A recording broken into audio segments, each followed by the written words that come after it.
pleasure to extend a warm welcome to each of you to Orlando and the 28th Annual Governor's Hurricane Conference.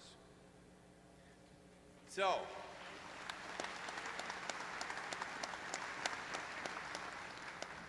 how do you like the new digs? We are delighted to be here in Orange County Convention Center and the Rosen Center Hotel.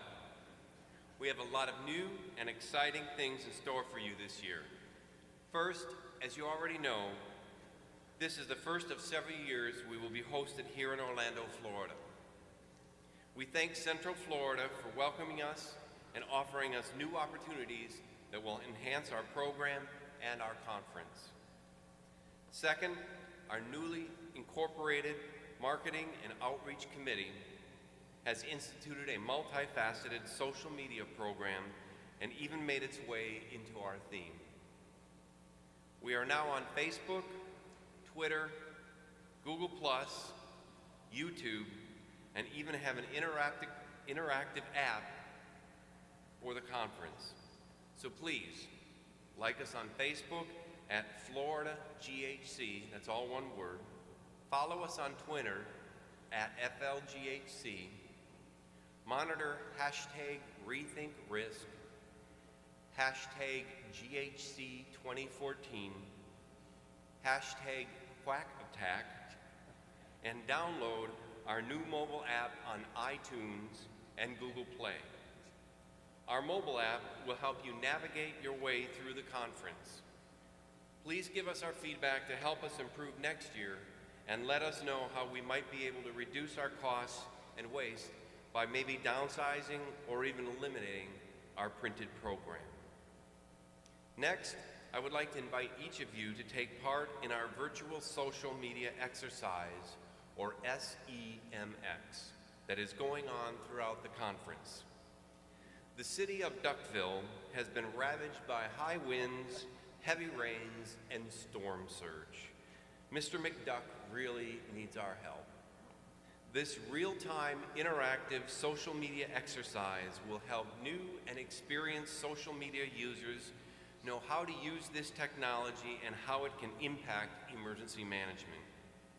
Participants will use social media including Twitter, Facebook, and Google+ to send and receive information to Mr. McDuck, illustrating how communities create and pass information on and back and forth during a disaster.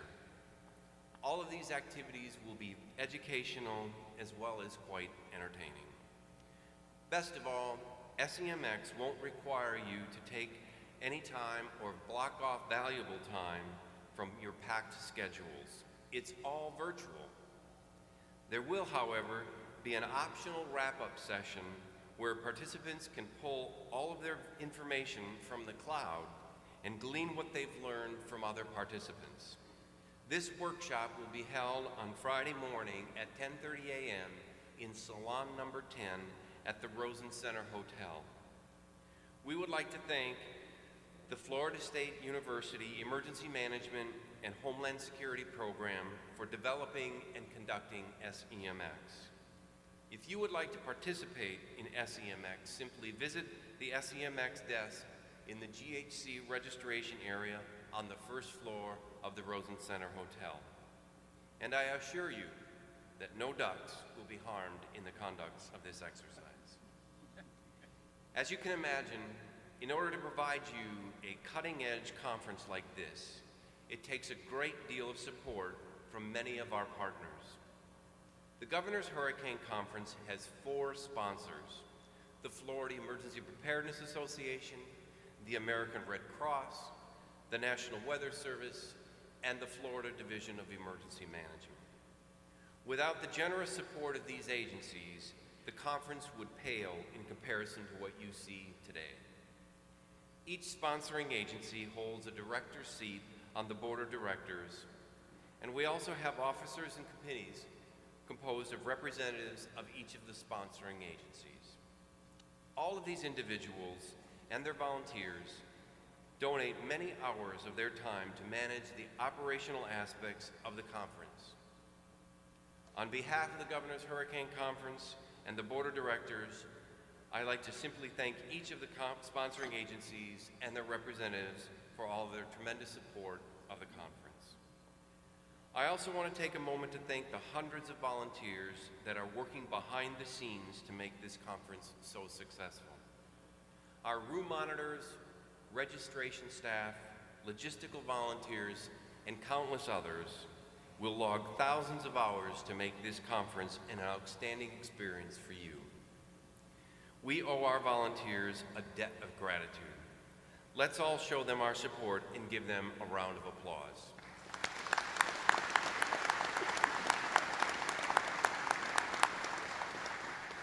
Finally, it is my pleasure to introduce to you our new logo.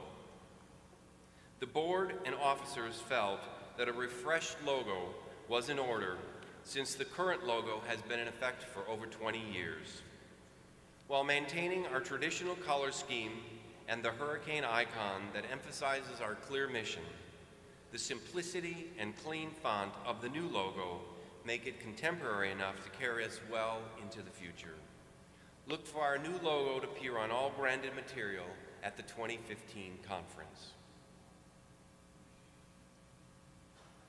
Ladies and gentlemen, we work and live in challenging times, and no one knows this better than all of you sitting in this room, Florida's emergency response professionals, as well as those of you from 30 other states and 8 other countries that have joined us today. It has been nearly 9 years since a hurricane has made landfall in Florida. While this is great news for Florida's 19 million residents, it poses a variety of challenges for us emergency managers and responders. The insidious creep of complacency and amnesia into our communities is an ever-present threat during non-eventful cyclonic cycles. Over the past few years, we have seen our budgets erode, our priorities shift, our experienced responders retire, and challenges to increase and maintain our readiness. Our conference theme, #RethinkRisk, is intended to re-emphasize the need to focus on our communities and their readiness. Let me give you some firsthand experience. In as many years, my jurisdiction, Palm Beach County, has experienced 2 significant storm events. First, Tropical Storm Isaac in August of 2012 dumped 18 inches of rain in the northwestern portion of Palm Beach County, flooding the region for nearly a week. Then, on January 9th of this year, several mesoscale meteorological factors combined to bruise over 22 inches of rain across coastal portions of our county in a period of 5 hours, killing 2 people and flooding over 200 homes. Both incidents resulted in significant flooding, destroying hundreds of vehicles, damaging many homes, and significantly impacting many lives. And of course, let's not forget the most current event going on right now, the severe weather and river flooding event that occurred in the Panhandle on April 28th, affecting 26 counties in the state of Florida. Escambia County alone received almost 26.5 inches of rain, causing devastating flooding, damaging over 3,000 homes, and causing an estimated $300 million in damage. And let me remind you, last I heard, January 9th and April 28th were outside the tropical hurricane season. While not all of these events were tropical systems, many of the response and recovery strategies needed and utilized during them were identical to the strategies that will be used in any hurricane response. So, ladies and gentlemen, the takeaways from these experiences are threefold and simple. 1, disasters happen. 2, they happen anytime. And 3, the adage that disasters are local is absolutely true. So we need to be ready, we need to be prepared, and we can't sit back, let our guard down, thinking it won't happen to me. we and our citizenry seriously need to rethink our risk.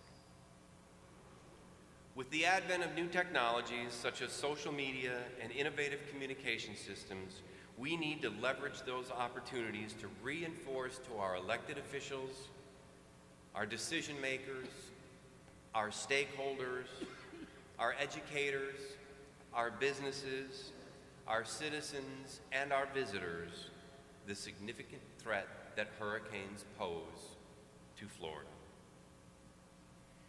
If your main intent is to leave this conference with a goodie bag filled with tchotchkes, pens, and keychains from the exhibit hall, then please rethink your strategy. Instead, let this conference be your new resolve to challenge complacency, to treat amnesia, and to rethink risk. Next Monday, back at the office, pull out the materials from your conference bag and implement your work plan. The program committee has developed an exciting array of educational and networking opportunities to help you develop that very work plan. The 35-member all-volunteer committee has spent 9 months developing and choreographing this conference for you. I would like the members of the program committee in the audience to please stand. Please give them recognition for their hours of hard work.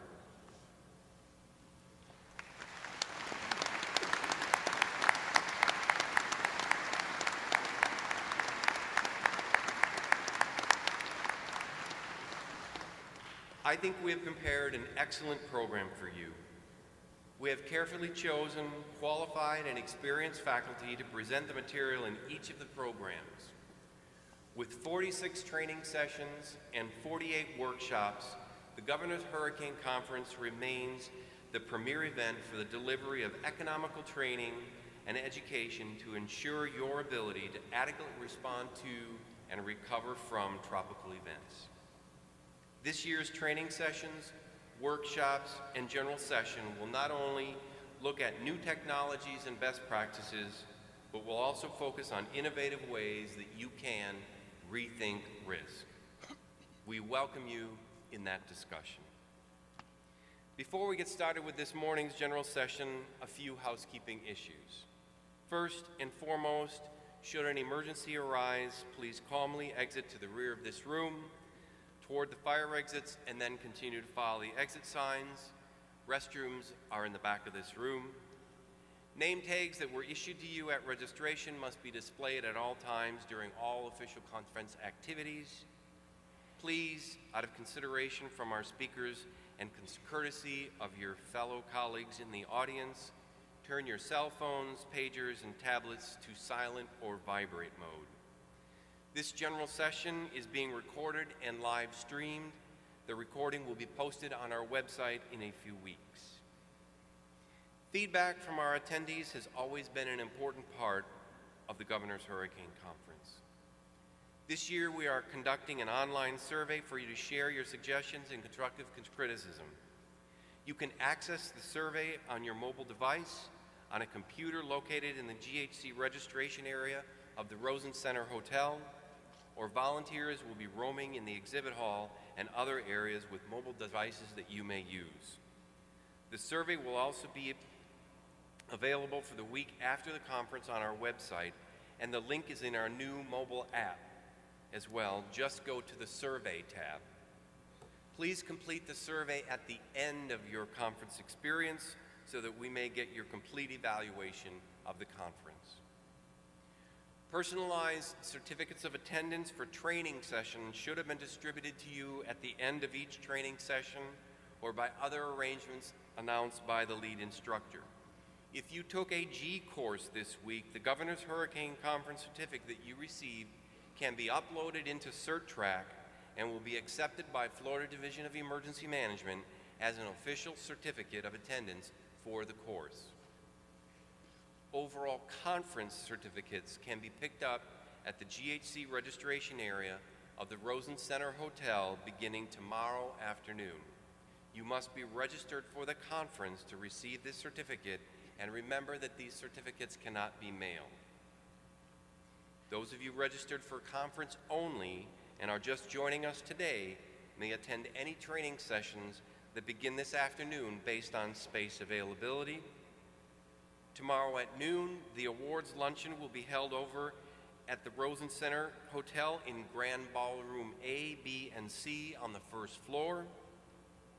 If you have any questions or need any assistance at any time during the conference, please stop by the registration and information desks that are in both venues, here in the Convention Center and in the registration area at the Rosen Hotel. Our volunteers will be more than happy to assist you. Finally, I am pleased to announce that next year the Governor's Hurricane Conference will be moving over to the Rosen Shingle Creek Hotel and Convention Center, also here in Orlando. We will be there in 2016 as well. As the conference has grown, so has the partnership with our exhibitors, and today they continue to be our most loyal supporters. Please show your recognition of their partnership with us by visiting the exhibit hall and participating in the activities that we have planned for you. At the conclusion of this morning's session, there will be a complimentary lunch for all registered attendees in the exhibit hall here in the Convention Center in the large room right next door. You will need to present the ticket given to you at registration.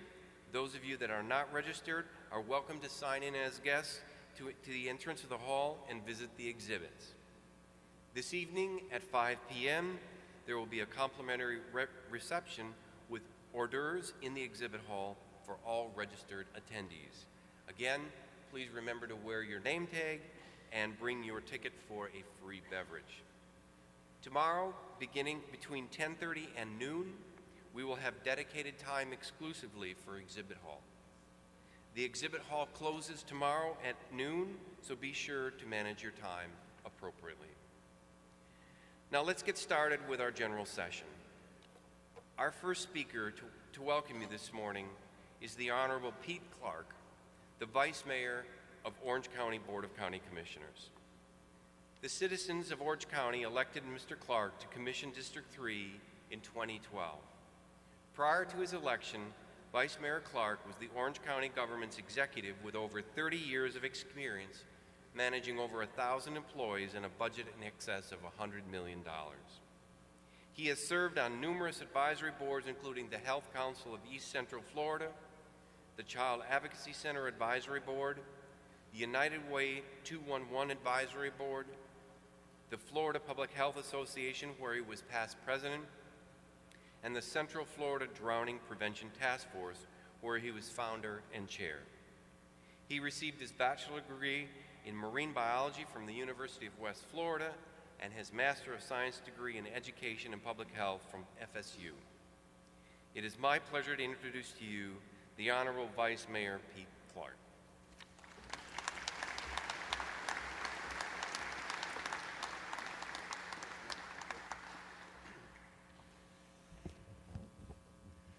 Thank you for the quite nice introduction. How's everybody doing this morning? Welcome to beautiful Orange County, the Convention Center, and you will not find better hosts than the Convention Center or the Rosen hotels. You're in for a real treat. I'm glad you're going to be here 3 years. Shingle Creek, you guys that play golf, you gals that play golf, awesome golf courses. You might want to incorporate a tournament into your stay. But again, Orange County takes what you're doing in disaster management very, very seriously. Part of my other prior life, in 1998, the EOC for the tornadoes. In 9/11, spent the night at the EOC because of the horrific thing that happened. Hurricane Charlie, Francis, Jean, and part of my responsibility was ESF 8. So I'm glad you're here. I'm glad that you're learning. We were in Mount Weather many years ago during the worst snowstorm I've ever been in doing a hurricane exercise, but it's all about training. It's all about learning, all about knowledge, and the gentleman mentioned the elected officials need to stay ready to react, ready to fund emergency management and do what's necessary. I'm one of those because I know from practical experience and personal experience just what you do day in and day out. And I'm glad you're here to learn, get knowledge, go back and apply that knowledge when you need it. I'm from Milton, Florida, so what happened in Pensacola is just very, very near to me, and it's just a tragedy up there with the rain. But again, the response is what's important. What's important is you're here learning. Again, welcome to Orange County. Enjoy your stay. There's a lot to do, a lot of fun to be had, and just for the next 3 years, hopefully I'll be back next year and welcome you again. But enjoy, learn, and we appreciate you being here, and just have a good time. And that's about all I can say, because you're in for a really good time. So thank you very much.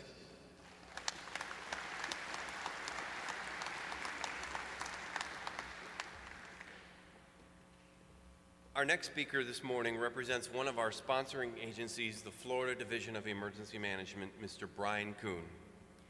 Brian is the director of our state's emergency management and is a highly respected member of the emergency management field. Brian was appointed director of the Florida Division of Emergency Management in early 2011.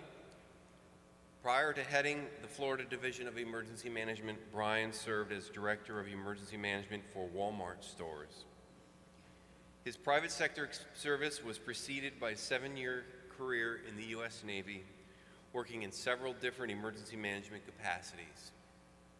Brian has a Bachelor of Science in Natural Resources from Cornell University and an MBA and a graduate certificate in emergency management and crisis management from George Washington University. Brian lives in Tallahassee, Florida with his wife and 3 sons. It is my pleasure to introduce to you Mr. Brian Kuhn.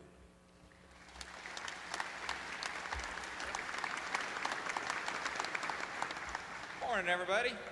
You know, I bet Bill $20 he couldn't use the word insidious in his speech, and he did, so you win. Good job, Bill. You know, May is my favorite time in this job because of the anticipation and all the excitement and attention paid to the upcoming hurricane season. It's a great opportunity to get out in front of the public, get out in front of elected officials and talk about hurricane season, for us to get together, share best practices, ensure that we understand what each other is working on, practice our skills. So I really love May. Also in May, I do a whole lot of media interviews. And without fail, particularly as we go each year without a hurricane, I'll get a couple of questions. One is, they'll base it on the forecast for the season. They'll either say it's going to be an active season or it's going to be a less than active season. How does that impact your preparedness? The other one is, it's been X number of years since the last hurricane. Are you worried about complacency in Floridians? So those two, I guarantee, are questions that I and some of you will get as we go along this week. The other thing that I've seen as I've done enough of these interviews and read enough of these articles is that every time there is a disaster in the United States or even in the world, you see some of the same quotes. You will see people say, I have lived here X number of years and I've never seen it this bad before. Happens every single time. You will also see people say, it looked like a war zone.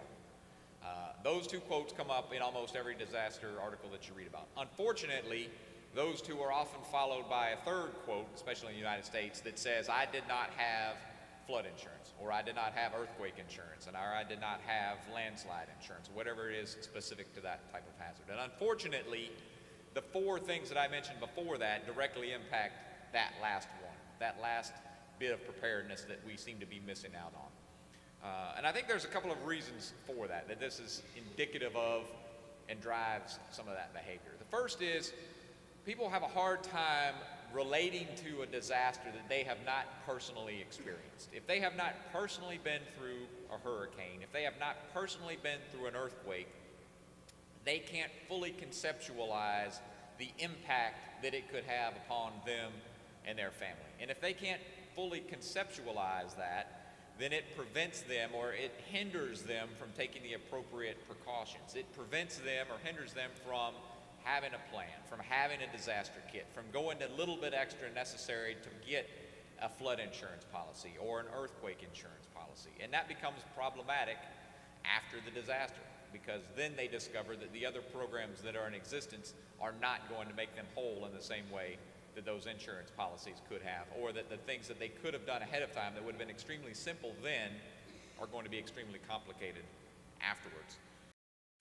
And so one of the things that we need to focus on is how is it that we help people understand that? How can we help them understand that, no, that does not look like a war zone. That looks like an area that's been impacted by a tornado. That looks like an area that's been impacted by a hurricane. That looks like an area that's been impacted by a flood, and it happens every single year in the United States, and it's going to happen every single year in the United States. And you, as a citizen of the United States, you as a Floridian, need to be prepared for that. How do we get to that point? How do we how do we get across that chasm and help them make that conceptual leap from that's something that looks like something I see in the movies but can't happen to me, to that is something that absolutely can happen to you, and here's a few simple things that you can do to make sure that when you do find yourself in that situation, that you are better prepared for it. And so that's what we need to focus on. We need to figure out how it is that we continue to get that message across. We are going to have to be aggressive and opportunistic as we do that, especially this month. As we go about preparing for hurricane season, all of us are going to have lots of opportunities to talk to folks about the season, about what it's going to bring and what are the potentials for it, and help get them to move to that next step.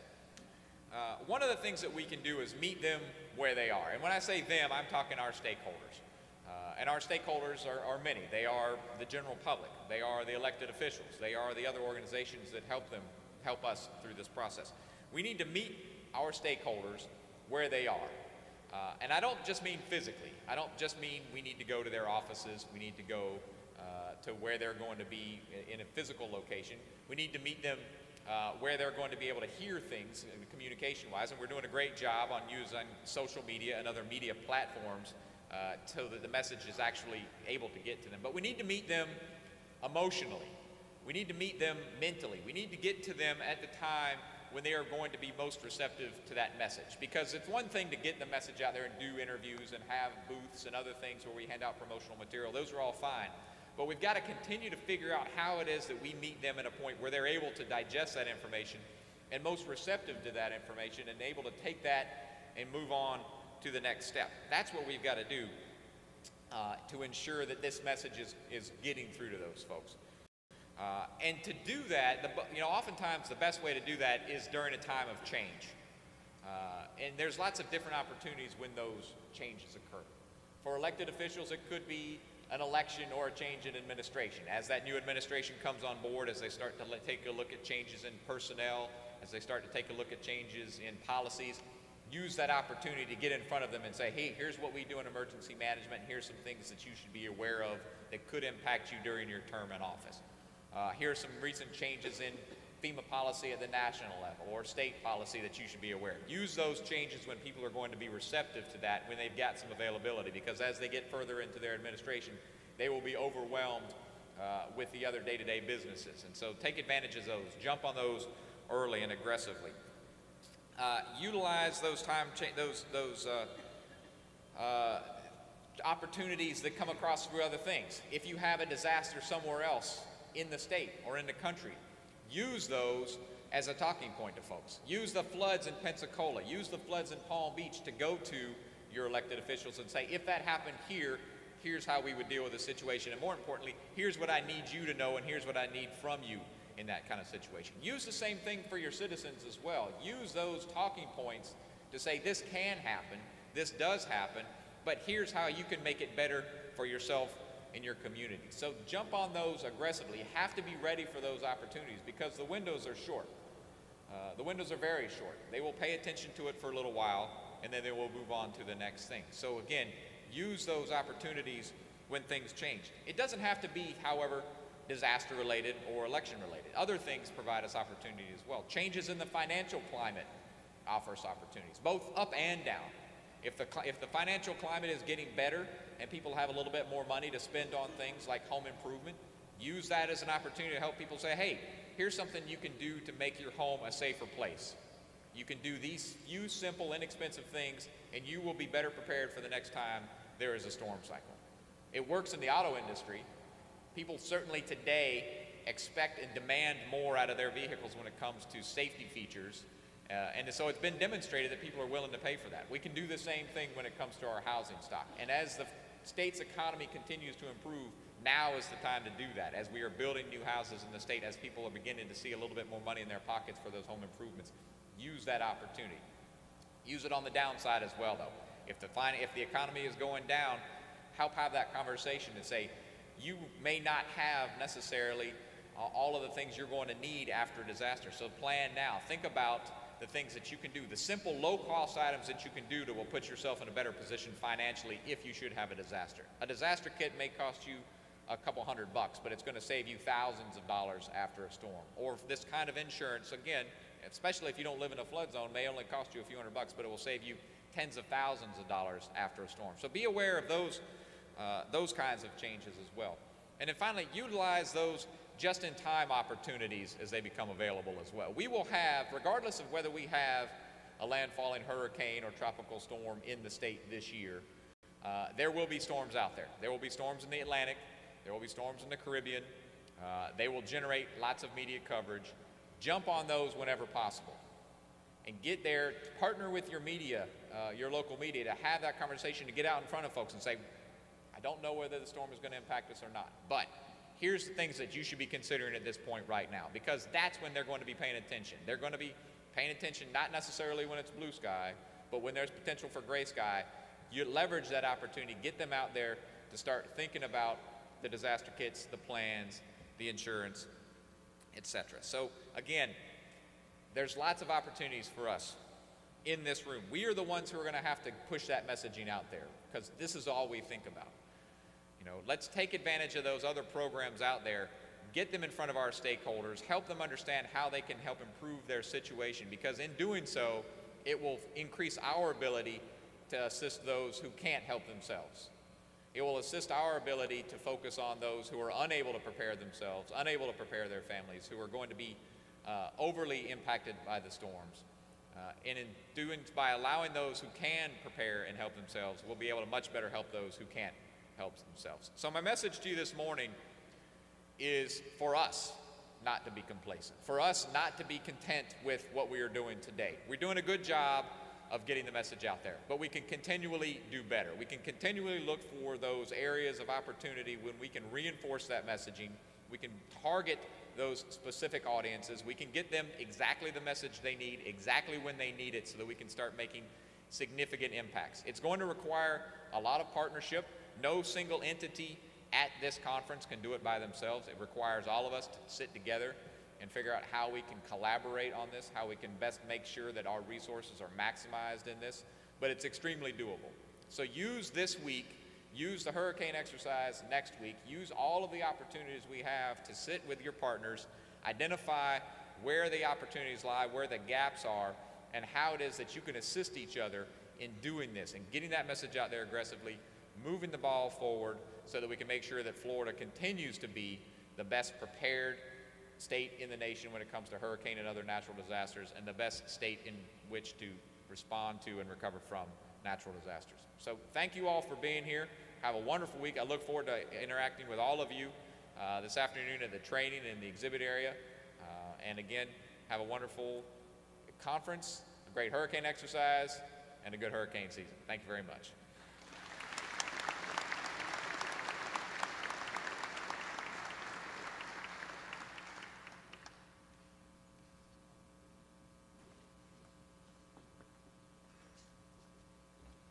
Bear with us for a second. We have a little technology work here.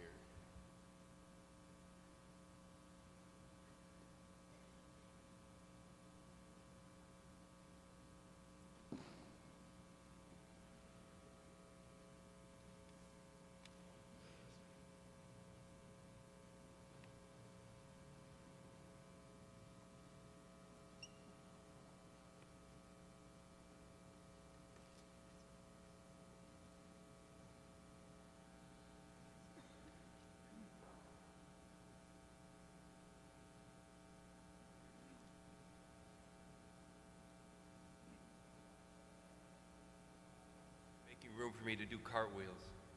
It's going to be spectacular.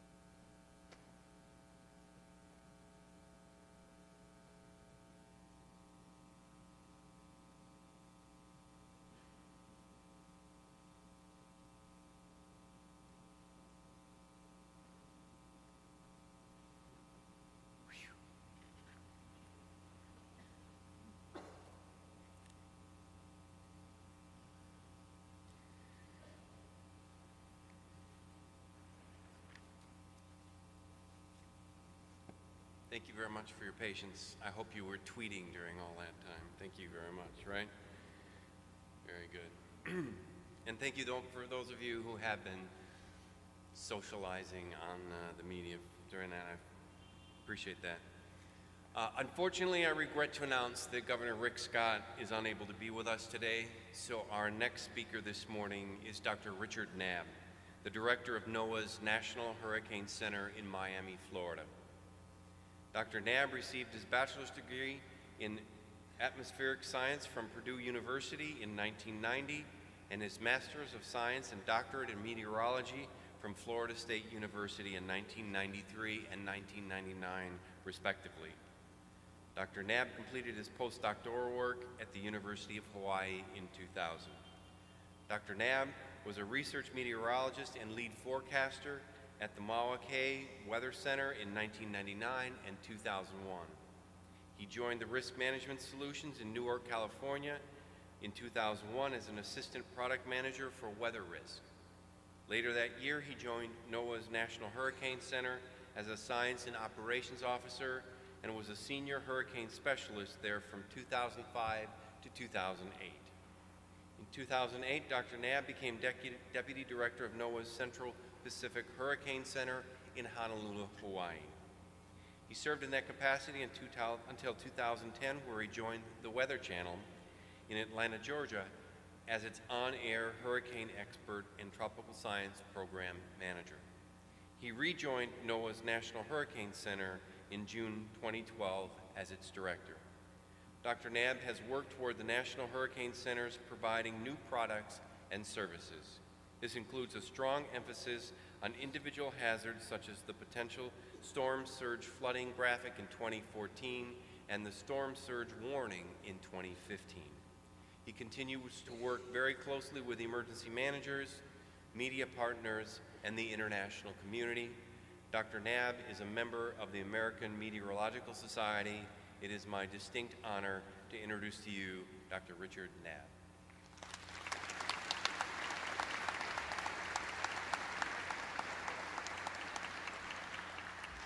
Thank you, Bill. Good morning, everyone. Fantastic to see you all here today.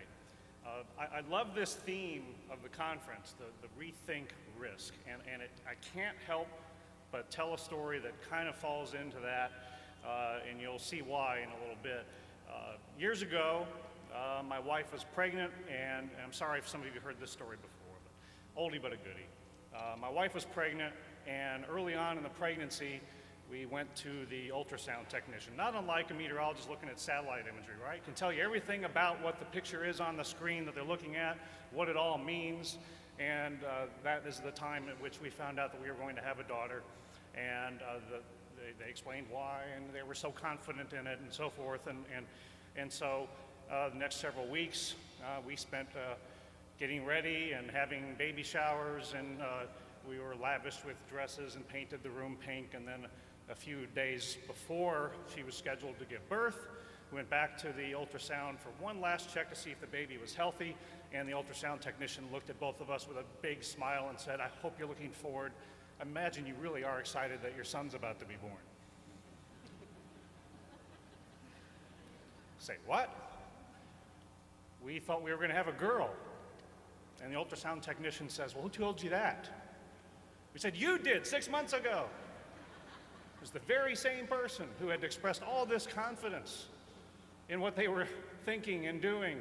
And of course, then we took that to the bank and went nuts, and I remember painting blue on top of pink, and we still have those dresses somewhere in a closet somewhere.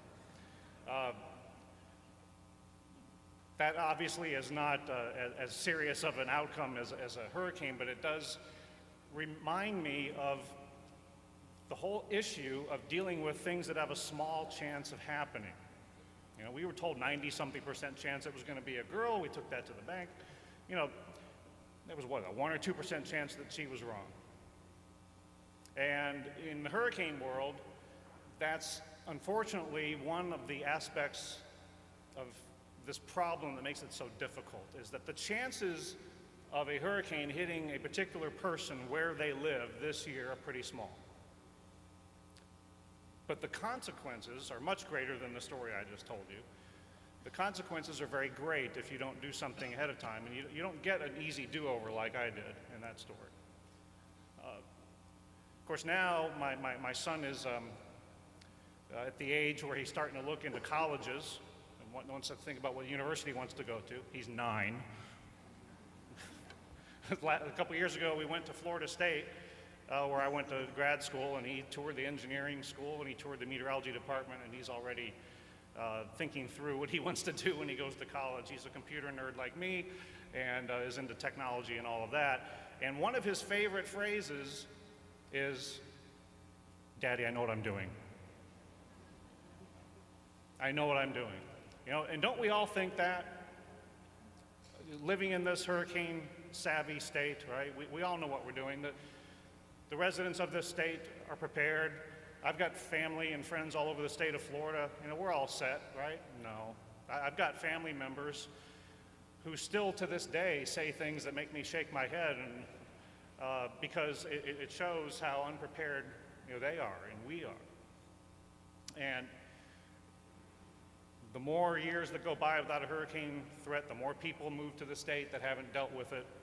And so we've got a lot of work to do to get people ready for the next hurricane. And note that I don't say, get ready in case a hurricane comes. Florida's going to have more hurricanes, there's no doubt about that. It's just a matter of when and exactly where is going to be the first next place. So in some ways, we know what we're doing, but in many ways, and especially in our residents and visitors, there's a lot of folks who are not adequately prepared. There's just no getting around that. We have a lot of work to do. And so what's our role at the Hurricane Center and in the Weather Service in addressing that problem? First of all, it's to work with all of you. Thank you in the emergency management community in this state and elsewhere. Thank you for all that you do. We so respect it, and we know it's not an easy job. And partnering with you is part of all of that, addressing this problem of getting people prepared. But I consider us at the Hurricane Center and in the Weather Service to have two major roles. One is to put out the best forecasts and warnings that we possibly can when a storm is actually out there. The other role, and the last 6 months we've been focusing on this part of it a lot, is the outreach and education, is to get people informed. And so that's a role that we share with our emergency management partners, our media partners, all kinds of folks out there. We share this responsibility of getting people to understand their risk and rethink it. And we are doing the same. We are rethinking our products and our warnings in the Weather Service. We have a lot of energetic folks working in our agency. Whatever you've heard or thought about the federal government the last couple of years with the budget challenges and so forth, you've got a lot of dedicated partners in the National Weather Service that are working really hard to rethink how we do what we do. And I don't usually get an opportunity to do this, but I think this is a good time. If you are an employee of the National Weather Service, could you please stand up? We want to recognize all the work that you do to train people, to warn them, and to get people ready for this hazardous weather.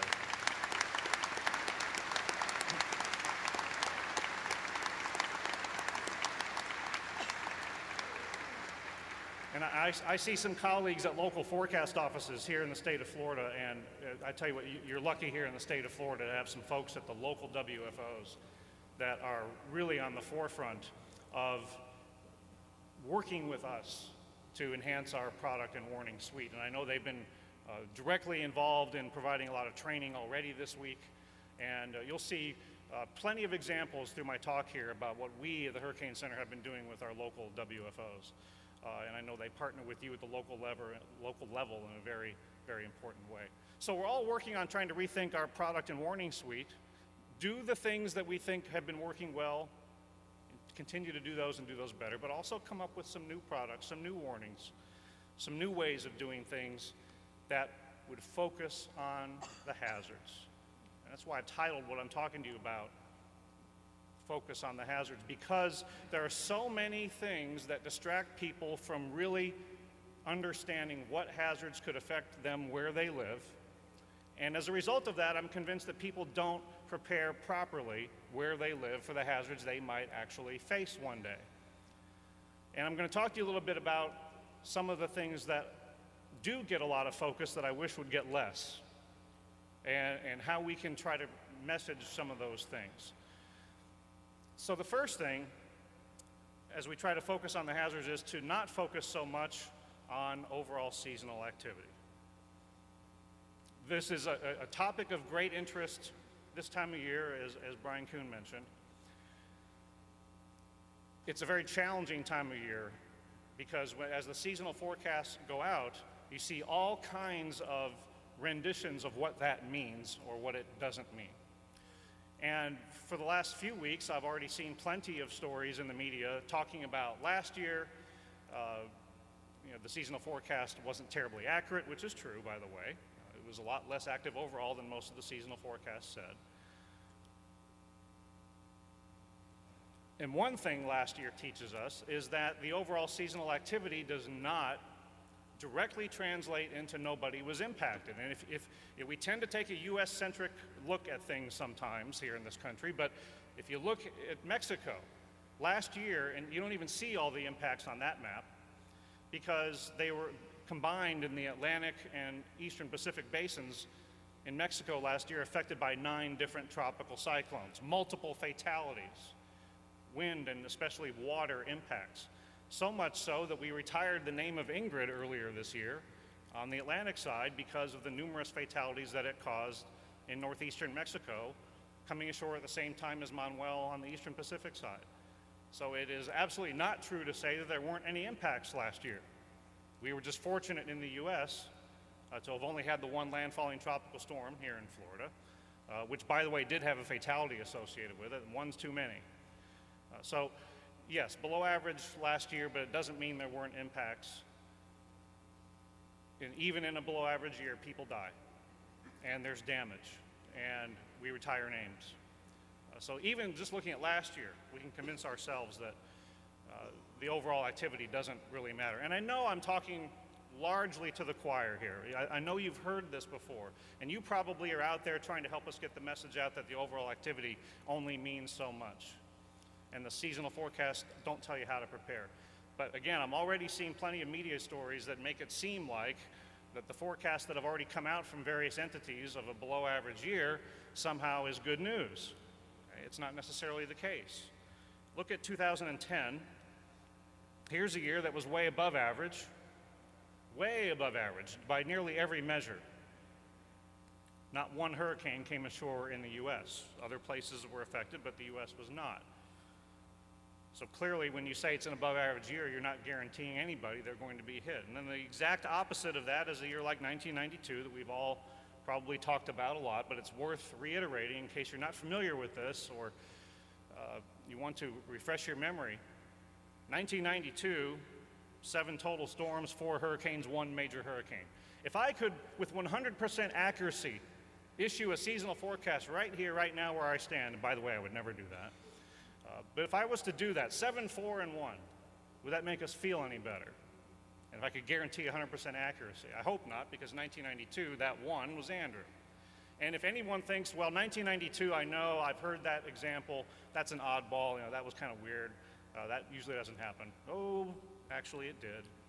About a decade prior, 1983, was even less active overall by the numbers than 1992. And a major hurricane named Alicia hit me where I was living at the time in southeastern Texas. I don't give a rip what the numbers were that year. That was a bad year for me.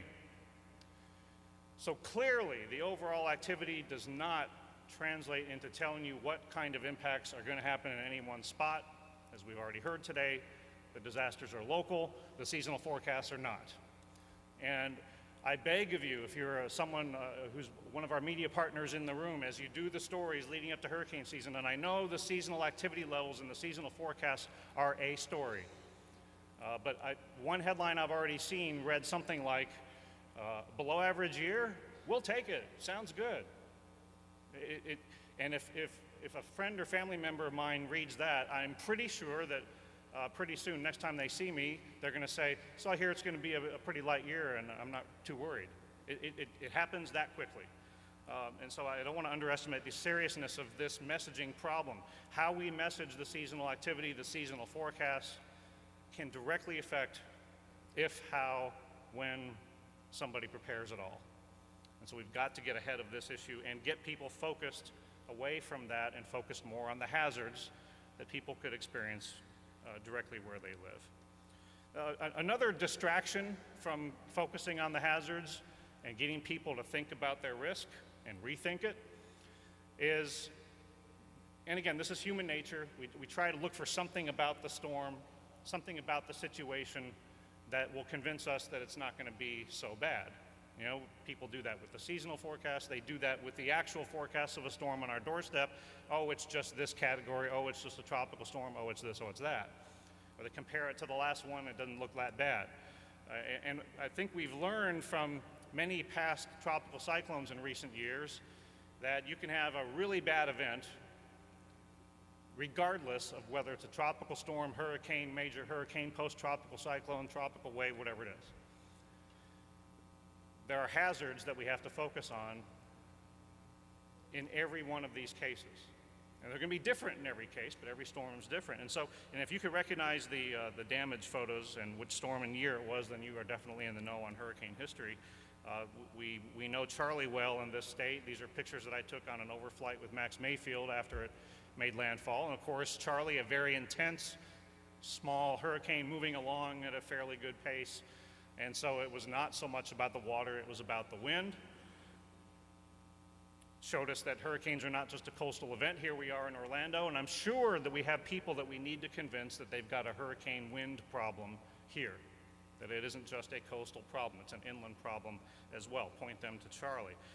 Also, because Charlie was smaller, it wasn't as much of a storm surge problem as it would have been with everything else created equal, and it was a bigger storm. And then a year later, Katrina comes along, and we get that bigger storm hitting a different place, but with a weaker maximum wind speed. Katrina comes ashore, it's Category 3 by the wind, Charlie was Category 4 by the wind, and Katrina was a much greater water disaster for so many reasons, but largely because of its size. And it was really the Charlie-Katrina comparison that really got the conversation going about the categories and what they do and don't tell you, and the importance of the size of the storm, and really got us working hard in the Weather Service, I think, on moving forward toward emphasizing more of the hazards, because the category, you know, that Saffir-Simpson hurricane wind scale that years ago was intended in part to help explain what could happen when a storm comes ashore. We've found out that the category doesn't tell you what's going to happen. And I did the report for Katrina after the fact for the Hurricane Center, and when we said that it was landfall Category 3 in the northern Gulf Coast, lots of nasty grams come in, so how can you rate that lower than Charlie when it was a bigger disaster? And it's because the category doesn't tell you what the impacts are going to be, and we struggle with that in real time tremendously, right? When it's only a Category whatever hurricane.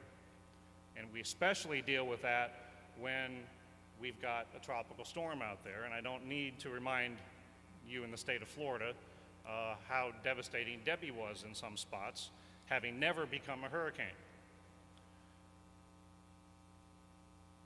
And there are plenty of other examples in the past. Alicia, 2001 in Houston, where my mom still lives, a multi-billion-dollar disaster from a tropical storm.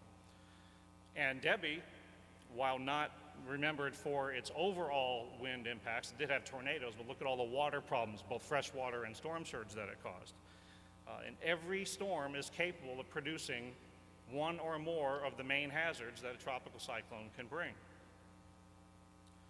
And then Isaac, 2012, I spent more time talking about Katrina, it seemed, as Isaac was in the Gulf of Mexico than I did Isaac, because there was all kinds of comparisons being made. Well, okay, yeah, Isaac is going toward the northern Gulf Coast, but this is no Katrina, this is much weaker. But we had to try to pound into folks that water is going to be a problem here. And it certainly was, including flooding in places that did not flood during Katrina. And how could a borderline tropical storm Category 1 hurricane outdo Katrina in some spots? It's because of the local nature of the hazards, and every storm is different. Isaac took a slightly different track, in fact, a greatly different track. It wasn't going straight north. It generally went to the northern Gulf Coast, but it had this northwesterly component to its track, and it moved much more slowly. Totally different situation. And so we compare storms to previous storms that were of a greater category and try to make that a reason why we don't want to take it as seriously. So the categories really throw us off, and that's another one of the reasons why we are trying to get our product and warning suite to focus more on the individual hazards. Just to give you an idea, I don't know if you've seen this, if you follow things on Twitter, the hashtag #BustAMyth, if you go search for that, you'll see a number of tweets and links to the results that were collected by the Federal Alliance for Safe Homes earlier this year, and I appreciate them allowing me to use this slide where they asked a number of questions about, to the public about what their awareness of certain issues is, and trying to identify what issues people have a misconception about, what myths out there that need to be busted. And one of the big ones was that people do think that wind speed is what's driving evacuations. And of course, those of you who, you know that among many other factors, the strength of the hurricane or tropical storm has a lot to do with what storm surge could occur, but so does the exact path and size and bathymetry and shape of the coastline and forward speed. I mean, storm surge, there's a lot of factors that go into it, and that's what's driving evacuations. And I don't know, you've probably heard this a lot of times. Just someone in the general public on an awareness tour or a public speaking opportunity, and I talk to somebody afterward, and they'll say, well, I think for a category 1, I'll probably stay, but if it's 2 or higher, I'm out of here. And what are they basing that on? There's no knowledge of their evacuation zone built into that. They haven't really rethought their risk. They've just thought, a certain category makes me comfortable, a certain other category makes me scared. But they don't really know the underlying reason for those evacuations. They don't really know if they're at risk or not. And we see all over the country so many people who should be evacuating or not, people who don't need to evacuate are, and it's just not something people have a really good grasp on. And so that's just one of the things that's out there. You see up here too that a lot of folks, the majority, still think that taping windows is a good idea. Go tapeless is a really good quick phrase that gets across the idea that that's a waste of time, a waste of money, and actually makes the glasses, the chunks of glass larger and more dangerous and gives you a false sense of security. But that's still out there. We need people to rethink that risk and find out better ways to cover their windows. And people still think, they're on the right, that it's just too darn expensive to do anything to make my house safer, and that's not always the case. Very often is not. So a lot of work to do there.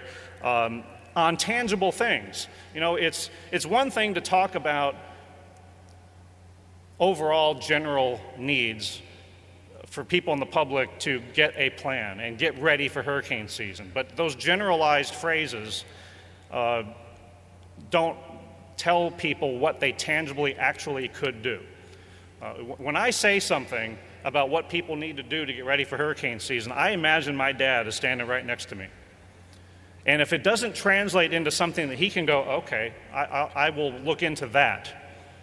If I say, Dad, get ready, or get a plan, or do what you need to do to prepare for hurricane season, that's not enough. We got to get real. We have to take those general ideas and motivations and turn them into real, tangible things that people can do with regard to finding out if they have enough of the right kinds of insurance, if they have enough of the right kinds of supplies to get through the storm and the aftermath, if they've done everything to their house they can actually do to make it safer, and if they found out if they live in an evacuation zone. Will evacuation ever be part of what you might have to do in a hurricane?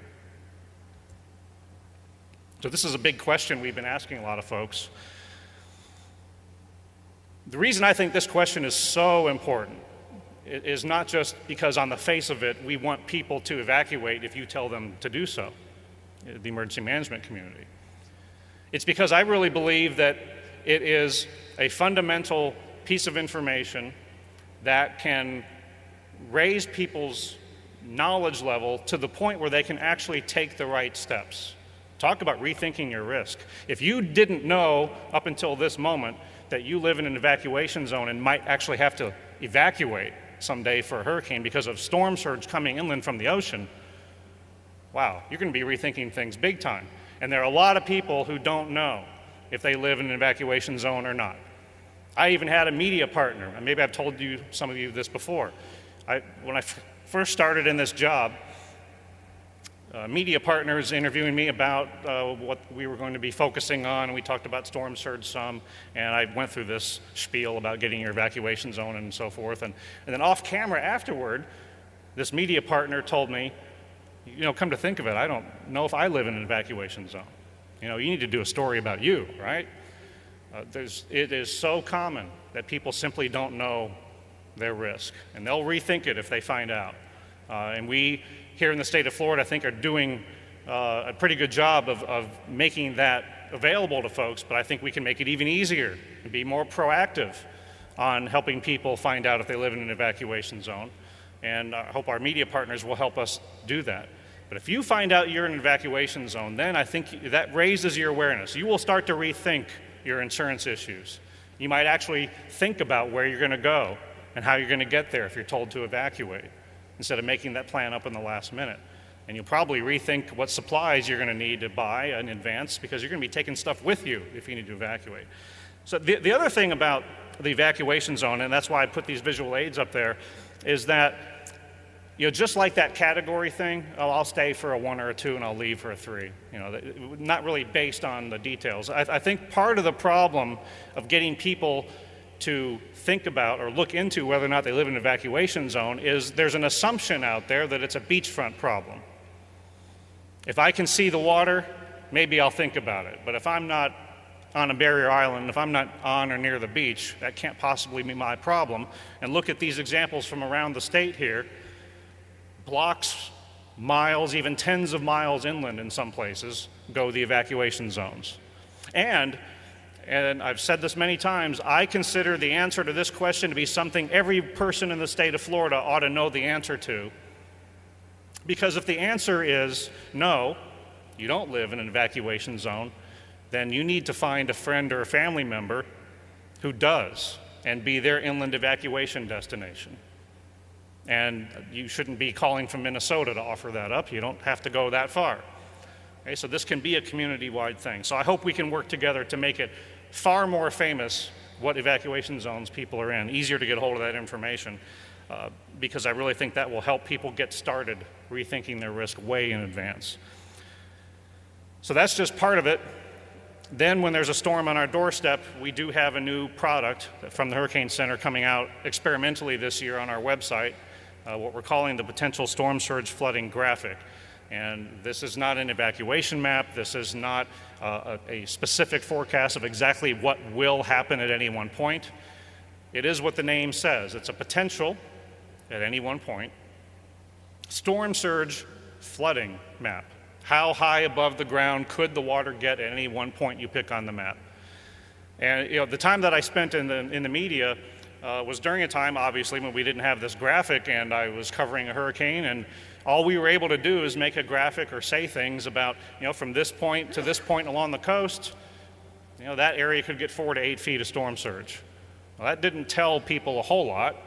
It doesn't tell you how far inland the water could go from the beach, because we want to emphasize that it's not just a beachfront problem. It doesn't tell people how high above the ground the water could get where they live. This graphic will do that. It incorporates the uncertainties and all of the aspects of the forecast, to track the intensity, the size, and so forth. And we intend to make it available on our website this year experimentally whenever there's a hurricane or maybe even a tropical storm watch first issued, and update it with every advisory. So the main reason for doing this is to create a public product that will focus people more on the hazards. You know, the storm surge hazard needs its own product suite. You got to show people who's at risk here. And we really believe this will be a good communications tool, especially for our media partners, to be able to show this is why your local emergency management official are telling you to evacuate. And we'll show people what areas are at risk from that particular hazard. And these are just examples. You've probably seen the Southwest Florida example that we've had out there for a couple years. We've generated some new ones as part of our training courses this off-season. Here's Southeastern Texas. This example shows just how much detail we can capture, because it's taking into account the land elevations. And also, here's an example of how far inland the potential for flooding goes. And here's a New York City example, again, an area where we can capture quite a bit of detail. Not because we are telling you at each spot it's going to be this much water, but because by capturing the land elevation and analyzing it in such a way in a GIS environment that we can account for differences in land elevation, we can show what the potential is at more refined spots. And again, the two benefits, how far inland, how high above ground. And we really do see this as another decision-making tool in the box for emergency managers, as well as a communications tool. And they are, if you go to the Hurricane Center website and go to the storm surge section, there are fact sheets in PDF form that you can download that are designed for emergency managers or designed for media or designed for the public to read more about how this product is going to work. And I look forward to hearing folks give their feedback during this experimental phase this year. And of course, we're still on target for 2015 in the Weather Service to work toward a new storm surge warning. This will not be available this year. This is targeted for 2015. And we have a team in the Weather Service working very, very hard, us at the Hurricane Center, several folks at WFOs around the country. And we have a team that's working through all the details of how we're going to implement this new warning in 2015. Just very quickly, so just to highlight some changes that are coming up this year also. This is what our graphical tropical weather outlook looked like up to now.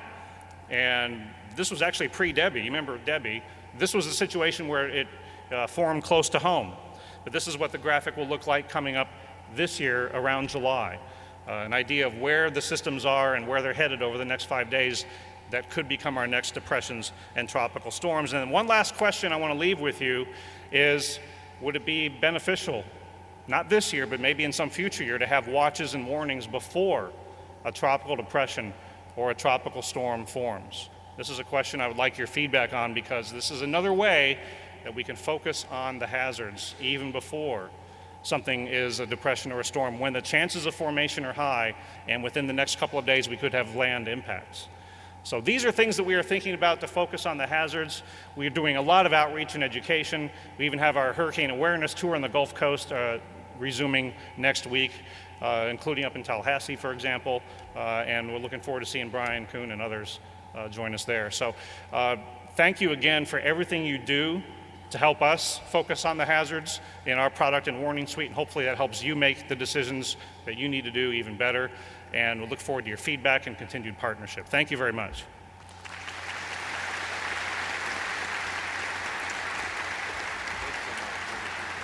Good job.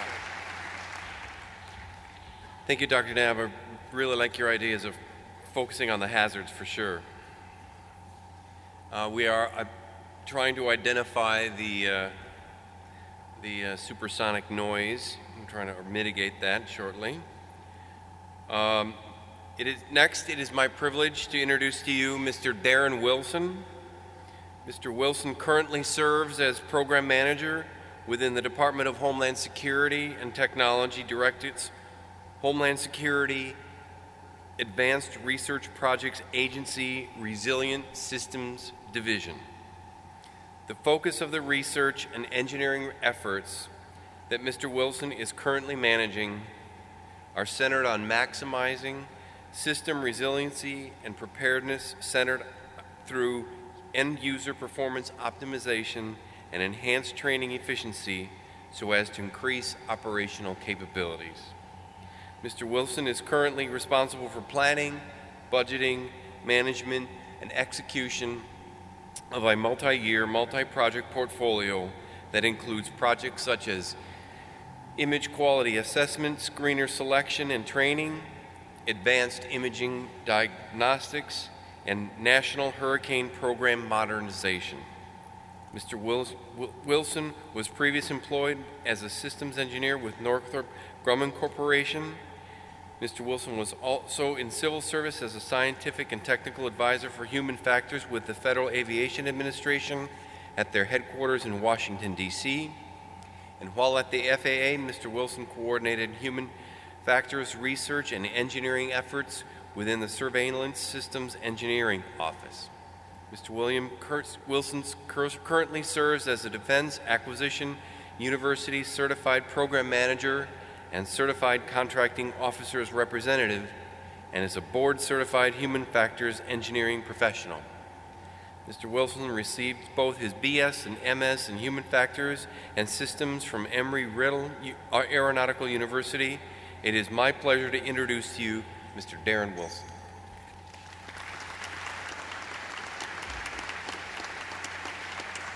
You have to do the part.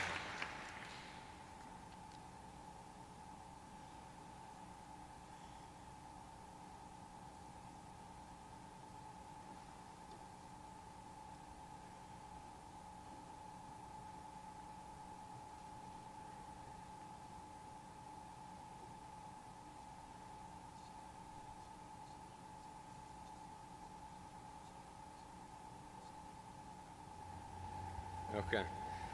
All right, thank you all for the opportunity to come and speak with you today about an exciting new effort DHS Science and Technology has kicked off, and solicit your participation in that effort as we move forward into the next phase. This new technology modernization program will be in partnership with FEMA and be addressing these needs that we see as some of the high priority focus areas. We have, this is sort of the bottom line up front. We of course want to evolve HERVAC into the next generation integrated decision support platform, but we also want to do things like establish decision-making guidelines, standards, best practices, so we can have tailorable decision-making guidelines to pass on to future generations of emergency managers, as well as give some transparency into the decision-making process at the local level. We want to provide a capability to enable online scenario-based training, and we want to develop standardized metrics to measure performance in each of the different aspects of the National Hurricane Program. This will allow us not only to see where we're currently at, but also as we introduce new products, new technologies, new methods, measure any efficiency or effectiveness increase that we get from those products. And then we also want to analyze the way we do hurricane evacuation studies. Is there a way to modularize the hurricane evacuation studies to really bring down that 14-year average restudy cycle to something more real time? And then examine the feasibility of incorporating critical infrastructure impacts into the hurricane evacuation studies themselves. Just to drill down a little deeper into a couple of the areas, decision makers are interested in a platform to assist them in complex, locally specific decisions. We plan to explore the creation of this platform and answer questions like, how can information be easily integrated? What are the challenging decisions? How can they be supported? And what are the tools and needs for those tools with respect to the emergency manager's desires? What we do know is that emergency managers are posed with an ever-increasing amount of information regarding storm forecasts, potential impacts, response actions. The next generation decision support platform really needs to integrate these emergency management products and enable emergency managers to analyze and use the information in a more efficient manner throughout their decision-making process. We also want to explore a new training platform, and that would be to provide online scenario-based training that will allow emergency managers to go through the decision-making process and engage in simulated response situations in the absence of a real hurricane or in the off-season. This platform could allow teams of decision makers to collaboratively respond to historical or hypothetical hurricane scenarios with real-time feedback. Emergency managers need a capability to practice high-impact decision-making. We plan to explore training capabilities that will enable experiential training by practicing decision-making. We also want to quantitatively analyze decision performance so we can provide adaptive training to meet the individual needs of those emergency managers. For the program, the technical approach looks like this. We had an operations analysis phase, which I'll go into in a second. We're going into a concept exploration phase, and then finally we'll transition into the technology development phase, where we'll operationally test and transition and then implement those technology solutions from the concept exploration phase. Overall schedule, this is a multi-year effort. We have just finished phase 1 and now are going into phase 2.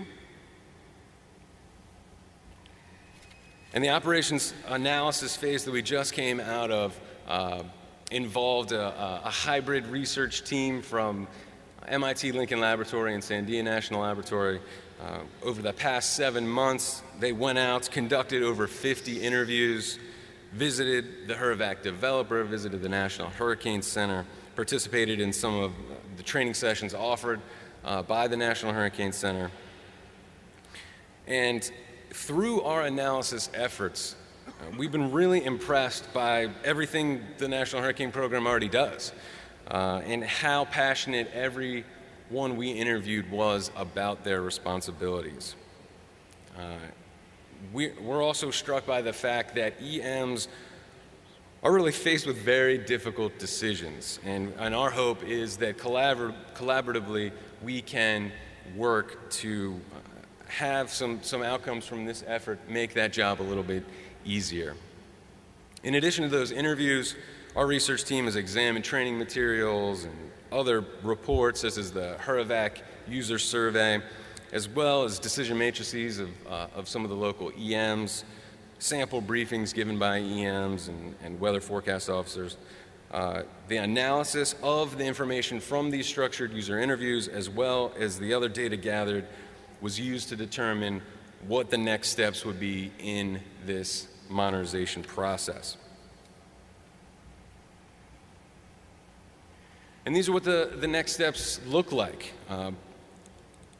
We want to focus on the decision support platform, the immersive training, the best practices, and hurricane evacuation study efficiency. So one of the main activities in this phase will be the formation of working groups in these different areas. These working groups will help guide the development and execution of the solution pilots in those areas you see there. So I want to leave you today with an invitation. We cannot do this without you. This will not be successful without your involvement. So if any of those areas interest you, we ask that you contact one of our research leads or myself. They're down front here. We have the whole research team here with us this week, so feel free to talk to us about getting involved in the working groups.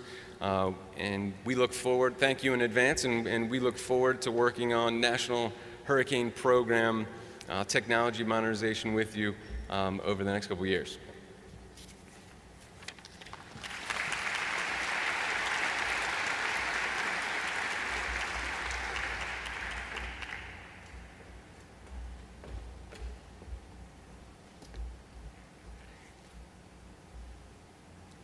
You want this up here. Thanks, Darren. It is now my honor to introduce you Mr. Jake Wood.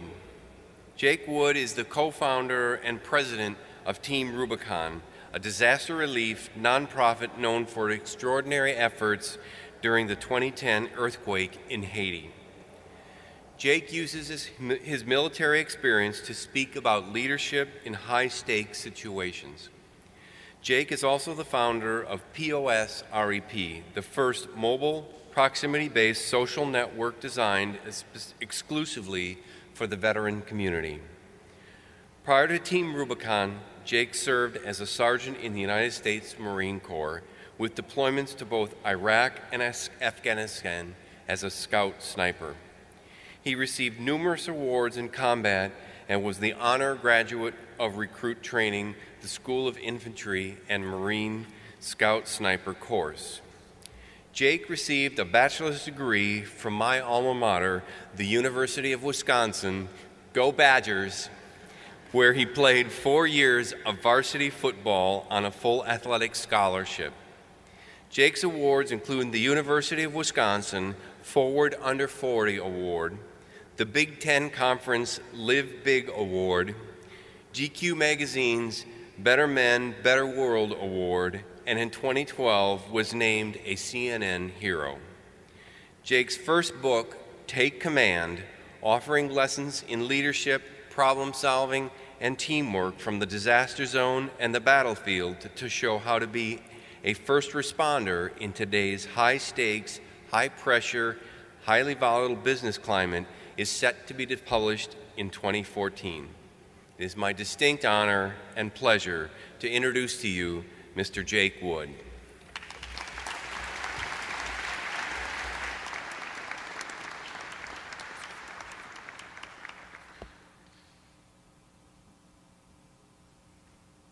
Looks like we have some, we need to rethink the risk of this podium here. Hold on.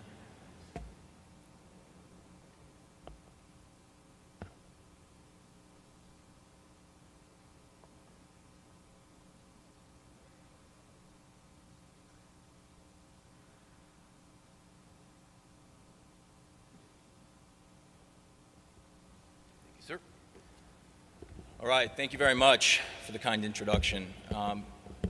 See if we can't get my slides up there. It's an honor and a pleasure to be here today. Certainly, this is the major leagues when it comes to the disaster response community, and it's certainly an honor to be here and representing our organization, Team Rubicon. You know, it's actually kind of ironic that I'm here. About 6 years ago, I met the woman that I would eventually marry. She was a meteorologist, and she often talked about going to conferences like these, and it was way before Team Rubicon was even an idea. And so it's quite ironic that I'm up here talking at the National Hurricane Conference, and you know, Hun, if you're watching, I didn't have to go and get that fancy degree you always talk about in atmospheric physics. I probably wasn't smart enough to get it anyway. And also, babe, if you're watching, just go ahead and leave the pillow and the blanket out on the couch, because I'm sure I'll be sleeping there tonight. Let's go back to the beginning here. All right. You know, there's no doubt that today's world is full of uncertainty, that it's fast-moving, and it's changing all the time. There's a lot of reasons for this. But think back, 3 or 4 years ago, we saw the Arab Spring revolutionize that part of the world. And 3 or 4 years later, over the course of the last couple of months, I think that we see the level of uncertainty that we're now facing in this world with the situation that's unfolding in Ukraine. Certainly, it's a situation that none of us predicted, and there's many levers for these different circumstances and scenarios that are popping up in the world around us. Technology is certainly one. It's been talked about a few times today. There's an evolving human factor that is making the world slightly more volatile. Even if you turn on the news today, you'll see that 200 miners are trapped 2,000 feet below the surface in a coal mine in Turkey. This is a situation that, while we might create all the plans in the world for, the unique circumstances that are always presented to us challenge the assumptions, challenge the plans that we make in advance. And it requires a certain frame of mind. It requires a certain type of leader to move organizations and teams through these situations of uncertainty. You know, this talk today is about how to be that type of leader, how to build that type of team, how to prepare for that level of uncertainty. And I want to start with a parable. This parable is about 100 men. It was talked about 2,500 years ago by a Greek philosopher. And this philosopher said, of every 100 men that go into battle, 10 should not even be there. 80 are nothing more than sheep. 9 of them are the real fighters, and we're lucky to have them because they make the battle. But there's one. One is the warrior, and it's his job to bring all the others home. Think about that for a second. 10 shouldn't even be there. We all know someone who is in that 10% that we work with, who's in our lives. We also know the other 80, the 80 that are referred to as sheep, those that show up to work every day and put in their 40 hours a week, get their job done half the time. We also know the 9. I hope that we're all in the 9 or striving to be the 9. And this talk is really about how do we find those 9, and hopefully, how do we become that 1? How do we become that 1 who identifies and finds and trains and organizes and inspires those 9 and the other 90 to get their job done in the face of uncertainty, to bring all the others home? How do we move from the 99 to the 1? That's really what this is about. You know, we're not all warriors. I had the privilege of serving our nation in the military. I had the unfortunate privilege of having to do it in war. But we're not all warriors in this room. That's not what this is about. This is about being good leaders. This is about being good followers. So how do we do that? How do we become the type of leader that brings order to chaos? You know, over the course of the last decade of my life, I've learned a couple of lessons about leadership. I've learned a lot of lessons about following. I've learned lessons about teamwork. I'm going to talk about a couple of them today. I'm going to talk about how do we create an organization that's prepared for uncertainty? How do we rethink risk? I'm going to talk about how we're going to build a high-impact team. I'm going to talk about knowing and accepting risks and what the difference is between the two. I'll talk a little bit about the 80% solution, and finally, I'll talk a little bit about how to create and inspire and rely on the strategic corporal. And I'll get to that in a second. I'm going to talk about all this through the lens of my individual journey.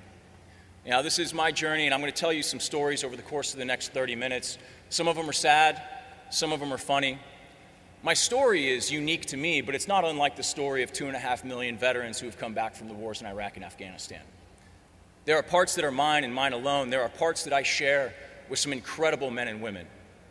And my story ends at this point in my life now, where I have the incredible fortune of leading an incredible organization called Team Rubicon, an organization that has found and inspired 16,000 military veterans around the nation to answer and continue the call to service to their nation, service to their communities following times of crisis, crises like the ones we're talking about today. My journey does begin about 15 years ago. I was in high school in Bettendorf, Iowa, and I didn't quite know what I wanted to do with my life, but I had this calling to serve my country. I had this calling to go and join the United States Marine Corps and sign up and serve, and this was before 9/11, but you know, it turns out that between my junior and senior year in high school, I was a fairly decent football player. I had some incredible opportunities to go and play college football at some of the highest levels, and I found myself at the University of Wisconsin in 2000. And it was an interesting time. It turns out that I ate a lot more at the University of Wisconsin. It also turns out that I was a pretty terrible football player. But 2001, when I first got onto the campus at the University of Wisconsin, was a really interesting time. Think back to that year. September 11th, I woke up in my dorm, as I always did. I went down to the cafeteria. I went into the cafeteria, and it was a lot more quiet than it normally was, and everybody wasn't spread out across all the tables in the cafeteria as they usually were. Instead, they were huddled around the handful of television screens that were in there. And not knowing what was going on, I walked up and I asked what was going on, and a couple of my friends who were actually from New York pointed to the screen and they said, "A plane just hit the World Trade Center." And none of us knew what that meant at the time. But shortly thereafter, a plane hit the Pentagon and another plane hit the World Trade Center. And minutes and moments later, those two towers fell. And it was a moment that changed the world.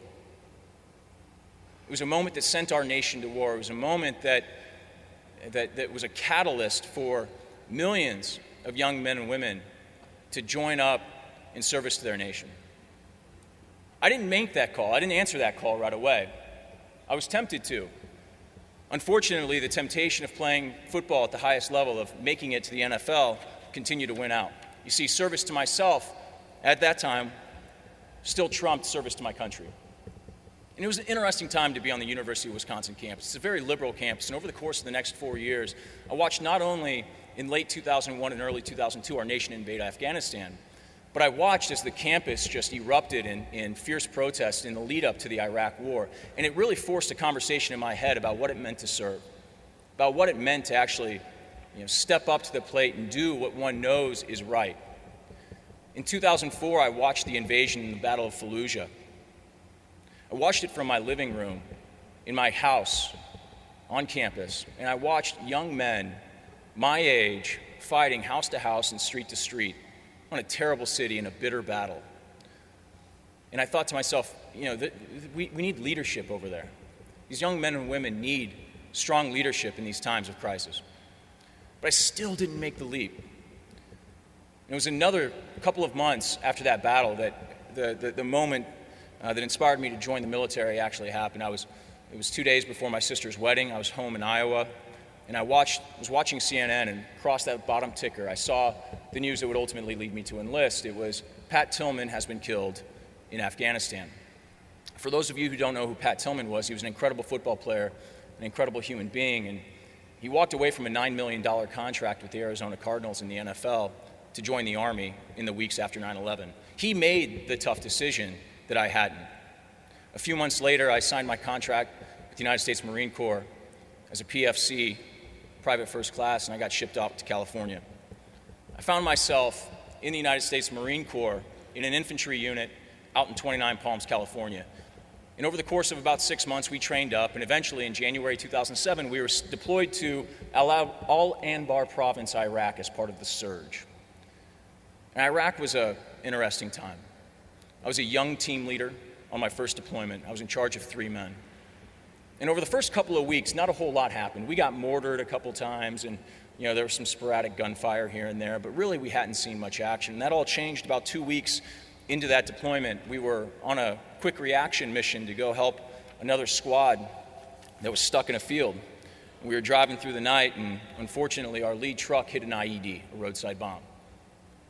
It killed one of my friends, and it injured our squad leader grievously enough that he had to get evacuated to Germany and eventually home. There was a lot that happened that night, but the one thing that happened that changed my life forever is I had to take charge. And I had to take charge of that squad and lead it through that situation. And that night didn't tell me that I was a great leader. Instead, what it did is it revealed the type of leader that I needed to be. It revealed all the shortcomings that I still had as a Marine and as a leader. I was eventually promoted to corporal and was given charge of that squad. And for the next 7 months, I led that squad on about 200 combat patrols in what was known as the Triangle of Death. It was a terrible time. It was a tough time. We lost more men. We experienced the full spectrum of combat over the course of those 7 months. And it taught me a lot about leadership. It's very challenging to inspire 12 young men to pick up a rifle every day and go out on patrol. Men who joined the Marine Corps for different reasons and with different motivations. It's hard to inspire a man whose only goal in life is to make it through the 7 months and get home to see his wife and child. It's very difficult to get him to go out and risk his life. But you have to find a way to motivate that man, just as much as you have to go and find a way to motivate the young boy that signed up so that he could earn money for college. Perhaps you take him on the patrols that go by the school where only a month prior a teacher had been executed for teaching English to little girls. Maybe that inspires him to go out. But nonetheless, over the course of 7 months, I learned a lot about what it takes to motivate teams, to move into uncertainty and to take risk. I had a decision to make when I came home from Iraq. I had to decide whether or not I wanted to stay with that squad or move into another unit. I'd been asked to join or try out for the Marine Corps Scout Sniper Platoon, which was an incredible honor and also an incredible challenge. I tried out and I was fortunately accepted, and a couple months later I was given a slot to Marine Corps Scout Sniper School. It's commonly known as one of the more difficult schools in the Marine Corps. It's got about a 70% failure rate. I showed up on the first day, and I remember our instructors standing over me while I was in the push-up position, staring at a puddle of my own sweat. And he just kept pacing back and forth, talking to me about preparation. Kept saying, I'm going to find out who prepared in this class, who prepared to be here. And I thought I had prepared. I thought the University of Wisconsin, the football team, had taught me about preparation. I thought that the 2 years I'd already been in the Marine Corps had taught me about preparation. And there I was, wondering in a puddle of my own sweat whether I had prepared. And he didn't just mean physical preparation. It was physically grueling, but I was in the best shape of my life. And he didn't just mean mental preparation, because I had been taking written and oral tests for 3 months in preparation for my time at sniper school. He also meant this third pillar of preparation, which was emotional. They threw us through a number of tests and trials to test our emotional maturity, our emotional stability. And what happened was that these three pillars of preparation, they come together, and if you pay attention to all of them, what you get in the center of this is fortitude. And that's what I really learned, because I got to Afghanistan in early 2008 as part of a 6-man sniper team. We were deployed to the Helmand Valley, which was the absolute worst part of Afghanistan at one of the worst times of the war. And every day that our sniper team would go out on missions, 6 men in Indian country, controlled by Taliban, and the risks were great. Uncertainty was all around. We rarely had air support or artillery or any things that we needed to stay safe. And the only thing that gets you out the other end of that is fortitude. Being able to withstand the physical and mental and emotional strain.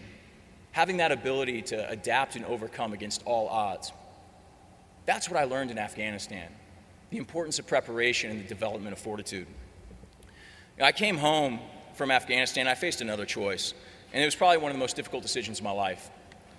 I came home and I had to choose whether I was going to continue with my service to my nation in uniform or whether I was going to get out and do something else. And it was a difficult decision. I had spent a combined 2 years overseas, total of 4 years in uniform. Over 2 deployments, my unit lost almost 40 men. I'd seen plenty of friends die. I had my own doubts about our ability to actually set out what we were looking to achieve overseas. My mother, my dad told me, painted the inside of our house 12 different shades while I was over. And that ultimately was the straw that broke the camel's back. I decided to get out of the Marine Corps in late 2009, and not knowing really what I wanted to do with my life, I did what anybody that has no clue what to do next. I decided I was going to go and get my MBA. And do we have any MBAs in here? I'm sorry, but it's... So I was applying to graduate school. I took my GMAT, started to apply to some of the top schools that I wanted to get into. And I was sitting around in January 2010, just still not sure what I wanted to get out of life. Yearning for that same camaraderie, that same purpose that I had just had in the Marine Corps that I had just walked away from. And I had my second, what I'll refer to as CNN moment. We all woke up that day in January 2010 and we saw the same images come across the television screen out of Port-au-Prince, Haiti. Images of just total death and destruction, images of chaos, images of people suffering unimaginably. The world reacted in an incredible way. Nations around the world pledged billions of dollars in support. Individuals, much like yourselves, opened up their wallets or texted $10 at a time to the Red Cross and other organizations. Some of you likely actually found yourselves on the ground in Haiti. And as a recently separated Marine sergeant with not a dollar to my name, I knew that I could do more, because when I saw the images coming out of Port-au-Prince, I didn't see Port-au-Prince, I saw Fallujah, I saw Kandahar, I saw all the terrible places that I had been to over the previous 4 years, and I knew the types of situations that the individuals responding to Port-au-Prince were going to find. Limited resources, risk, destroyed roads, inaccessible neighborhoods, populations on the verge of chaos. And I knew that even without a gun, I had the ability to have a positive impact in that situation. I called a number of different organizations offering my skills to help, and for all the right reasons, they said that they weren't taking spontaneous volunteers. And at the time, it upset me. In retrospect, I get it. But nonetheless, as a thick-skulled Marine sergeant, I said I'm going to go anyway. I called around to a number of people that I had served with, and I ended up getting William McNulty, our co-founder of Team Rubicon, on the phone. And within moments, he agreed to go. Team Rubicon didn't exist before that moment. It wasn't a thought, it wasn't an idea. The name hadn't even been pulled out of the air. But we knew that we had the opportunity to get down there and help. And over the course of the next 48 hours, we organized a team of 8 individuals. We organized all the supplies we needed. We coordinated with the Chicago Masonic Hospital to have a follow-on team of doctors and nurses come down and join us 3 days later. And 4 days after the earthquake, we were on the ground in Port-au-Prince. We were based out of a Jesuit novitiate, a missionary of sorts, and we were running medical triage operations in the hardest hit areas of the city. Every single day, we would drive by the tarmac of the Port-au-Prince airport and see supplies and people continue to pile up, not put to use effectively, and we would go out and we would deliver aid where it was most critically needed. We would go to the places that just simply couldn't be reached. And at the end of 3 weeks of running these triage clinics, over the course of these 3 weeks, we had a lot of epiphany-type moments, but at the end of 3 weeks, William and I looked at each other and we had a discussion. He said to me, he says, I think we're onto something. I said, well, what do you mean? He goes, this idea, this concept of using these military principles for disaster relief, I think that this could be something. I was like, well, I'm going to grad school. I don't really know what we're going to do with it, but let's try to figure it out. We realized that all we'd been doing over the course of the previous month was using counterinsurgency principles to deliver aid to people in need. Now, that was a weird concept to wrap our minds around, but it was the lessons and experiences that we'd been perfecting over the course of the previous 12 years, or 10 years at the time, in Iraq and Afghanistan that was allowing us to move quickly, to analyze and assess and mitigate risk, to work with emergency medicine. And we decided at that point to continue to grow the organization. 2010, that year, we saw ourselves as an organization of volunteers able to respond rapidly and provide the most skilled medics and logisticians and tacticians on the planet at a moment's notice to places all around the world. We deployed to Chile after the tsunami. We went to Pakistan after the floods in the Punjab province. We went to South Sudan and trained doctors between two warring tribes prior to them gaining independence the following year. We went into Burma through the Thai border and trained medics who were who in turn were treating people wounded by the landmines in that nation's conflict. And the organization and the concept continued to grow and evolve, and towards the end of 2010, early 2011, we were starting to figure out that we were onto something, but we started to learn something else about what we were doing. These individuals that we were deploying were coming back to us and saying the same thing over and over and over again. They were saying that this opportunity to continue their service, to put their skills and experiences to use for some good in the world, was the most cathartic experience that they'd had since they left the military. That this was more healing to them, emotionally and mentally, than anything the VA or any other organization had done for them. And so, hearing this, we decided to start thinking about how we could evolve the organization to get more veterans, more involved, more regularly. And the necessity of that struck us right in the chest in March 2011. My sniper partner, my best friend, committed suicide in Houston, Texas. It was a tragic moment. He was an incredible person. He didn't kill himself because of what happened to us in Iraq and Afghanistan. He killed himself because of what he lost when he came home. His purpose, his community, his sense of self. Those were things that he had in spades when he was wearing his camouflage uniform of the Marines and serving overseas. When he would come home and people would slap him on his back. But after failing out of college and working a menial job at a construction company, he wasn't proud of the uniform he was wearing anymore. Nobody slapped him on the back. Didn't really enjoy going out and drinking beers with his new crew. That's why he took his own life. And tragically, that's happening at the rate of 22 a day right now in our nation, in our veterans population. 22 Clay Hunts a day killing themselves. Think about that. When the dust settled from his suicide, we realized the power of what perhaps we had stumbled onto. The ability to replace that purpose, that community, that identity back into our veteran population while serving a higher purpose, while serving and improving disaster response. We knew that we had to begin responding domestically. We knew that the only way to regularly engage veterans in a meaningful way was if we started to respond to the hurricanes and the tornadoes and the wildfires and the floods that happen every year by the dozen right here in our own backyard. A couple weeks after Clay's suicide, the tornadoes ripped through Tuscaloosa, Alabama, and we deployed on our first domestic mission. And Team Rubicon, since that time in early 2011, has continued to evolve and grow. At that time, we had roughly 1,000 volunteers, and as you heard me say earlier, we've up to 16,000, and we've responded to about 55 missions around the world and here at home over the course of the last 4.5 years.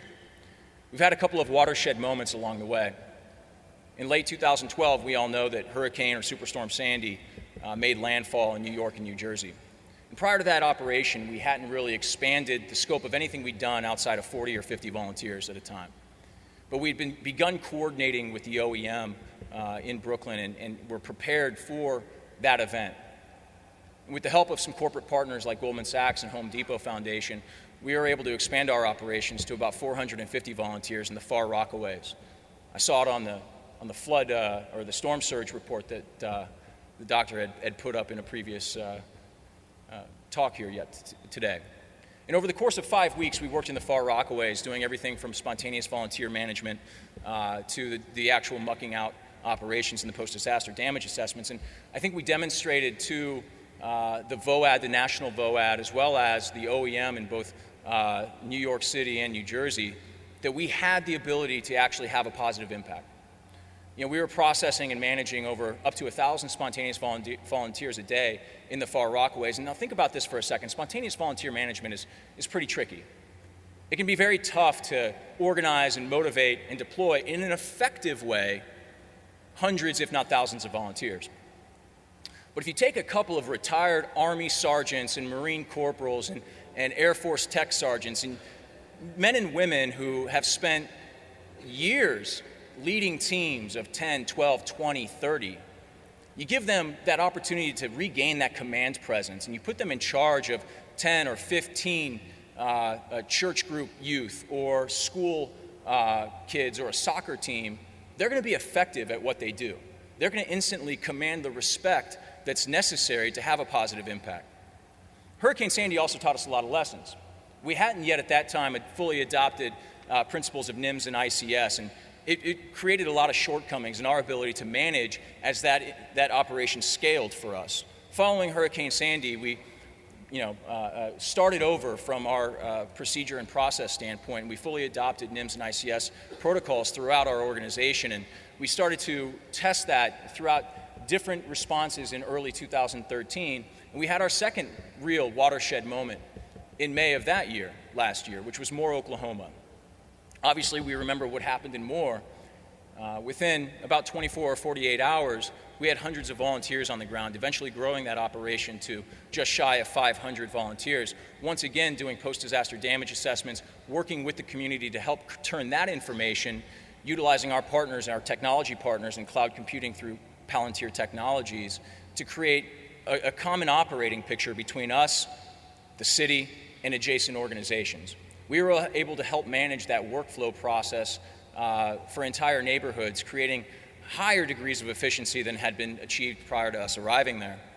But what's more important is that we continue to see and verify that through this opportunity, through this meaningful service to the community, that we could save lives, not the lives of the people that had been hit by the storm, but the lives of the people that we were deploying in response to it.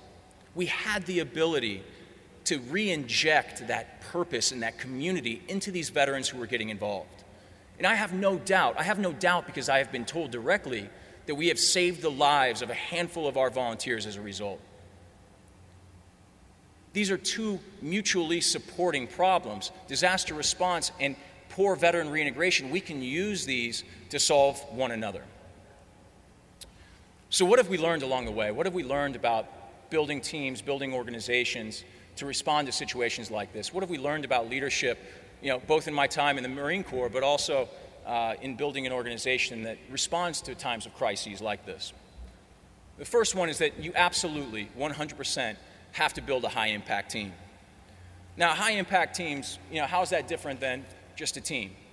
Well, high-impact teams have to face a couple of unique circumstances. First, they have to be facing a situation in which they have the ability to have a much larger impact and have they must be faced with a daunting task and have an opportunity in a high-stakes situation to have an inordinate impact on that situation. That could be turning around a failing inner-city school. That could be evacuating a low-income neighborhood in advance of a hurricane. You can leverage technology to do this. You can leverage other resources. You can leverage teams and partnerships and relationships, but you have to be faced with that daunting task. That's the external factor that high-impact teams have to face. The internal factors are just as important. These teams have to be foolish enough to think that they have a chance at success. And remember, these are high-stakes circumstances. They have to be foolish enough to think that they have a chance of success. They have to be daring enough to try. There's a big difference. They have to be persistent enough to have a chance. So foolishness, daring, and persistence. Those are the ingredients of a high-impact team. So how do you go about assembling that? Well, we've really grown exponentially at Team Rubicon over the course of the last 4 years, really over the course of the last 2 years. 1,000 to 16,000 members, 3 to 25 full-time employees, and 60 part-time employees across the country. And one of the things that we say as we're recruiting and trying to retain this talent is that passion trumps talent, but culture is king. Now, what's that mean? First, let's take the first part of that. Passion trumps talent. You can have the most talented person in the world. If they're not passionate about what that team's mission is, they're not going to be a valuable member of that team. They are not going to contribute in the way that is going to create synergy among other members of that team. Passion trumps talent. Now, that's not to say that these are mutually exclusive.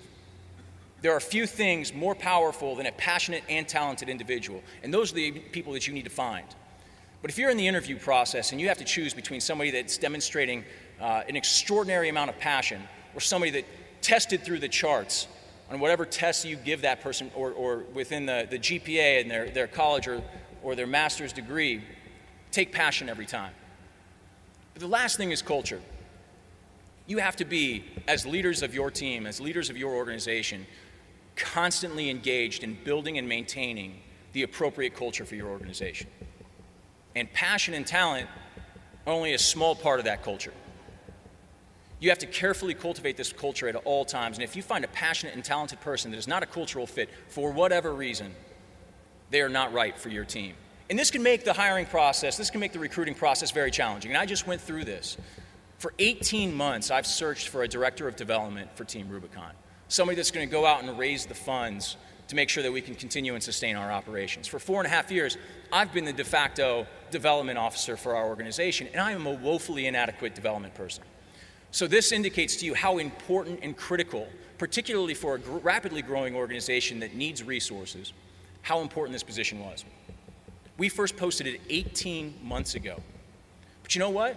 We found a lot of talent. We found a lot of passion. That was a little bit harder to come by. But we could not find a cultural fit for our organization until 3 weeks ago. We finally filled that position.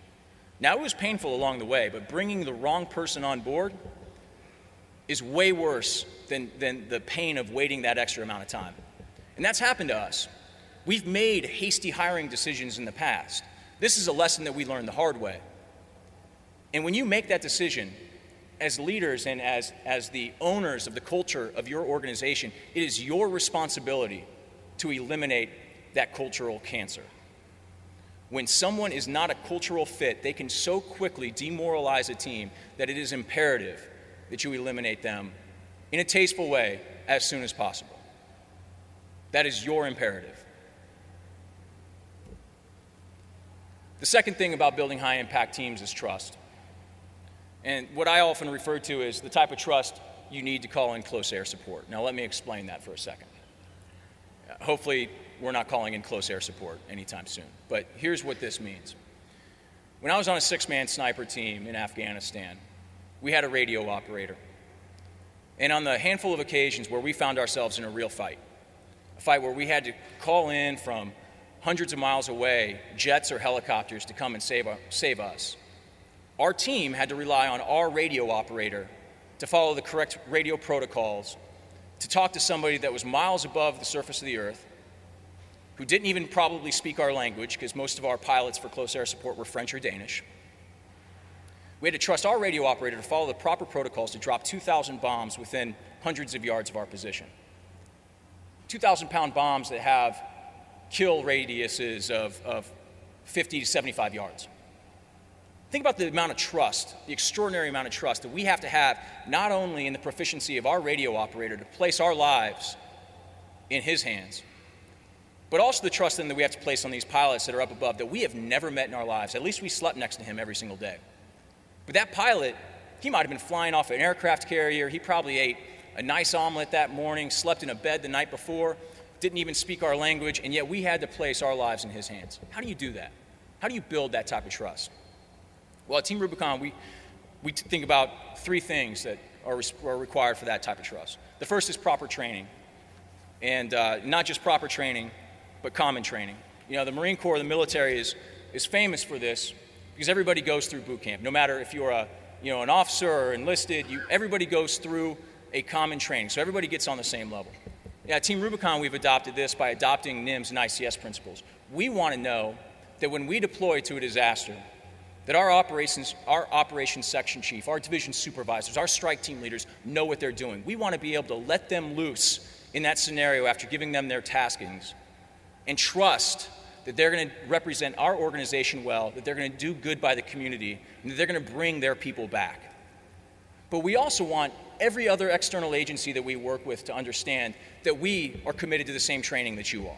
That when we show up on scene and we talk to the incident commander, or we talk to those county officials and we tell them what we're capable of, that you know that we've been trained to the same standard that you have, so that we have that level of trust. The second thing is transparency. From the beginning of our organization, we've been committed to transparency. That's internally and externally. We're transparent as leaders in our decision-making. We're transparent in the dialogue that leads to that decision-making. Everybody in our organization has the ability to have their voices heard. And when we make decisions, we communicate clearly about what it is that we made a decision on and why we made that decision. We've also committed to transparency externally. We want our stakeholders to know what it is that we're doing, whether that's our donors, whether that's adjacent or external agencies that we work alongside. We want them to have a clear window into our operational practices, where their money's going, how we're responding, what the metrics were, what the output was. We don't want to shy away from any of that, whether it was success or failure. And the third thing is common trials and tribulations. The fact of the matter is that you can't build a high-impact team that is grounded in trust until you've been through something together. You know, that might be in the Marine Corps, that first firefight that you get into that truly galvanizes that team together. It might be the first tabletop exercise that you go through as emergency management officials that gets a little heated, when there's a little bit of disagreement, when people start butting heads, when the odds are stacked against you. That's what creates the amount of trust, because when you make it out on the other side, you're galvanized with one another, and you know that you can rely on one another. Knowing and accepting risks. You know, I often talk about risk, and obviously rethink risk is the theme of this conference. You know, anybody here that works in risk knows that risk has a couple of components and variables. The two people always talk about probability and severity. And that's really important to understand. And as emergency managers, as team leaders, as leaders of organizations, it's imperative that we all be professionals, that we all be quick in our ability to analyze and assess risk. But there's a difference that I often talk about between knowing risk, being able to analyze it and assess it, and accepting risk. And once again, I'll go back to my experiences in Afghanistan. See, I walked point on that 6-man team, which meant that when we went out on patrol, I walked out in front. In Sangin, the city that we worked in the Helmand province in Afghanistan, was one of the most hotly contested and heavily landmined areas of the world at that time. We had over 24 amputations in our battalion on that tour, from stepping on landmines and IEDs. And as point man, that meant that if there was an IED in our path, that it was my responsibility to either find it or step on it. And I knew that. Every point man knows that. But over the course of the first 3 or 4 or 5 weeks in Afghanistan, I realized that I hadn't yet accepted it. I realized that because I was walking timidly. I was missing checkpoints. Instead of scanning the fields in front of us looking for hazards and dangers, I was only looking at my feet. And as a result, I had become a very ineffective point man. I was putting our team, my brothers, in danger for not having accepted the risk that we all mutually knew was in front of us. Now, accepting risk doesn't mean that we approach risks with a cavalier attitude. You still put those risks through the same rigorous analysis that you put all risks through. But once you've conducted and completed that analysis, once you've said that we are willing to acknowledge and move forward into this risk, you have to move past and accept it. And that's an emotional difference in your head. You can't teach how to accept risk. You can teach how to know it, but accepting risk is something that each individual has to come to on their own. And once individuals on teams and leaders accept these risks, they make decisions more fluidly.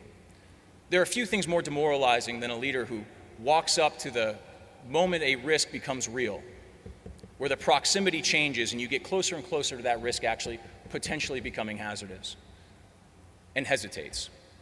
That can kill the momentum, that can kill the morale of a team quicker than anything. But if the risk hasn't changed and the analysis remains the same, acceptance means that you move calmly and confidently through that risk. And when you move confidently and calmly, you're able to handle and deal and react to that risk as it evolves. We often talk at Team Rubicon about the 80% solution. You know, we all face emerging hazards. We all react to situations that are imperfect, that present scenarios that, despite any good planning, complete planning, despite thinking that we know all the contingencies to any situation, we have to understand that there's going to be an element of bad luck. Things will go wrong. And when you accept that things will go wrong, you have to then accept that you don't need 100% of the plan. You have to allow your organization to work within a loose framework, a framework that allows flexibility, a framework that gets you not from A to D immediately, but A to B, so you can reassess how you need to get to C and eventually conquer D. And too often we see analysis paralysis in our field. We see people that want to stop and wait and think and ponder, and then wait and think and ponder again. Too often I show up at coordination clusters, whether on international operations or domestic, and you see individuals who simply want to talk and rehash the same things. Decisions need to be made. Decisions need to be made confidently, and what that requires is a commitment to an 80% solution. That 80% solution means that you're not always going to know what's going on. Your intelligence picture is never going to be complete. When we went down to Port-au-Prince, the most reliable map that we had was torn out of the back of a Wall Street Journal on the flight down. You have to be willing to operate in that type of uncertainty. And finally, in order for this to be effective as leaders, we have to be able to issue a commander's intent. We have to be able to tell people what the end state is that we want to see achieved. And then it brings us to our last slide. We have to empower the people to go and do it. We have to empower the strategic corporal. In this term, the strategic corporal comes once again from the military. General Krulak, over a decade ago, before the wars in Iraq and Afghanistan, foresaw that there would be future conflicts in which a corporal, which is one of the lowest level non-commissioned officer in the military, would have to make decisions in a four-block war. Decisions where that corporal would be only able to rely on his or her own judgment to make decisions ranging from humanitarian needs to active conflict. And that generals in the military needed to be willing to empower that corporal to make those decisions without handcuffs. We can be our best leaders by simply getting out of the way. If we trust our teams and empower them, if we bring them together in high-impact units, if we train them, if we build that trust, if we issue that commander's intent, if we let them make them aware of the risks and educate them on what it means to accept them, then let's let them act. They're closest to the problem. They're more creative than we think. We have to allow them the opportunity to fail. They're going to see the risks evolving before you ever will in the EOC. And so we have to allow them to address them within a loose framework of guidelines and rules. If we can do that, then we can be more nimble as emergency managers, as organizations that respond to situations like this. And ultimately, we can deliver more aid more effectively to the people that most need it. I want to thank you for the time today. It's been a pleasure and an honor to be here and share our story, the story of Team Rubicon with you, to talk a little bit about some of the lessons that we've learned. My editor would kill me if I didn't mention the book. It's not a coloring book, despite mine being an enlisted sergeant in the Marines. And if you'd be interested in picking it up, it's available at that website. I want to thank you for the time. I encourage you to follow along in Team Rubicon's effort, and I hope that you have a fruitful and productive conference for the rest of the week. Thank you.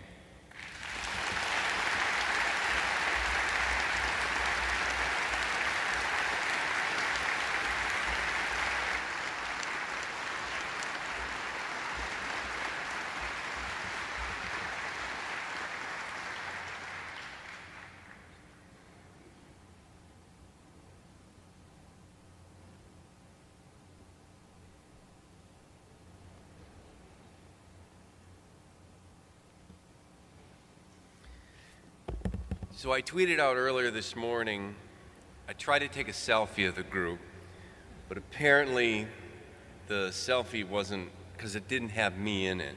So, you ready? Mr. McDuck wants selfies. So wave.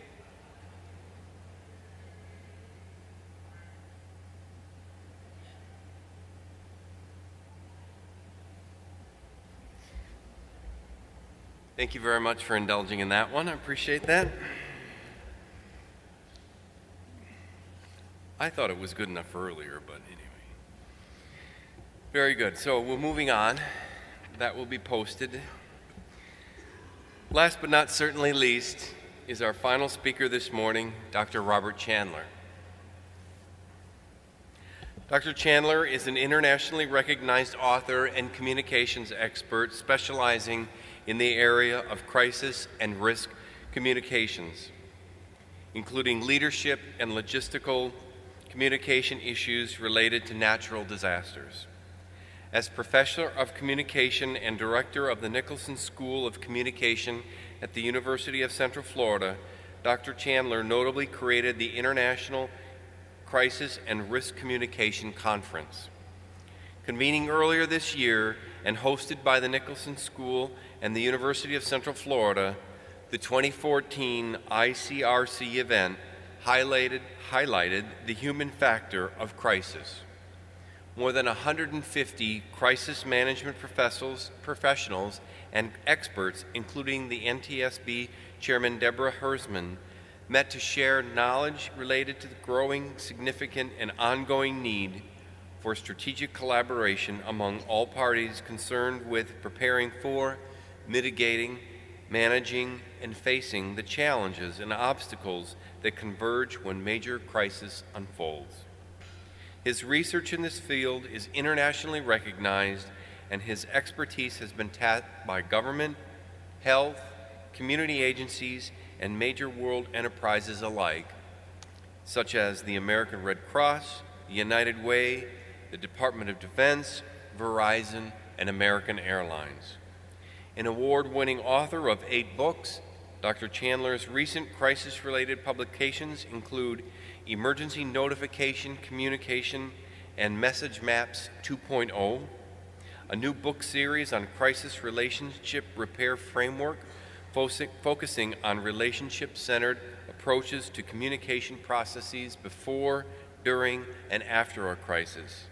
Its anticipated debut is in 2015. Dr. Chandler's widely circulated advisories on emergency and crisis communication can be found on numerous authoritative websites, such as those featured by Everbridge, an industry-leading provider of sophisticated emergency and incident notification solution systems for major organizations and their constituents. His conference speaking engagements have included the Disaster Recovery Journal's spring and fall world conferences on disaster recovery, the International Security Conference, the Government Technology Conference, and the National Student Safety and Security Conference as well. He has also been at numerous state-specific events for such groups as our own Florida Emergency Preparedness Association and FLEP. Although through these events and numerous others, he has addressed attentive audiences around the globe, ranging from Warsaw to Sydney to Seoul to St. Petersburg.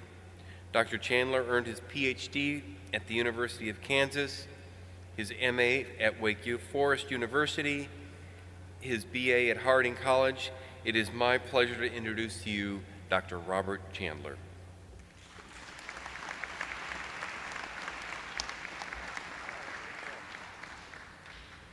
We'll try to operate all of this. I'm standing between you and lunch. I'm sorry.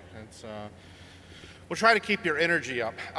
What I want to really share with you for a few minutes is take you back to the classroom, if you'll allow me.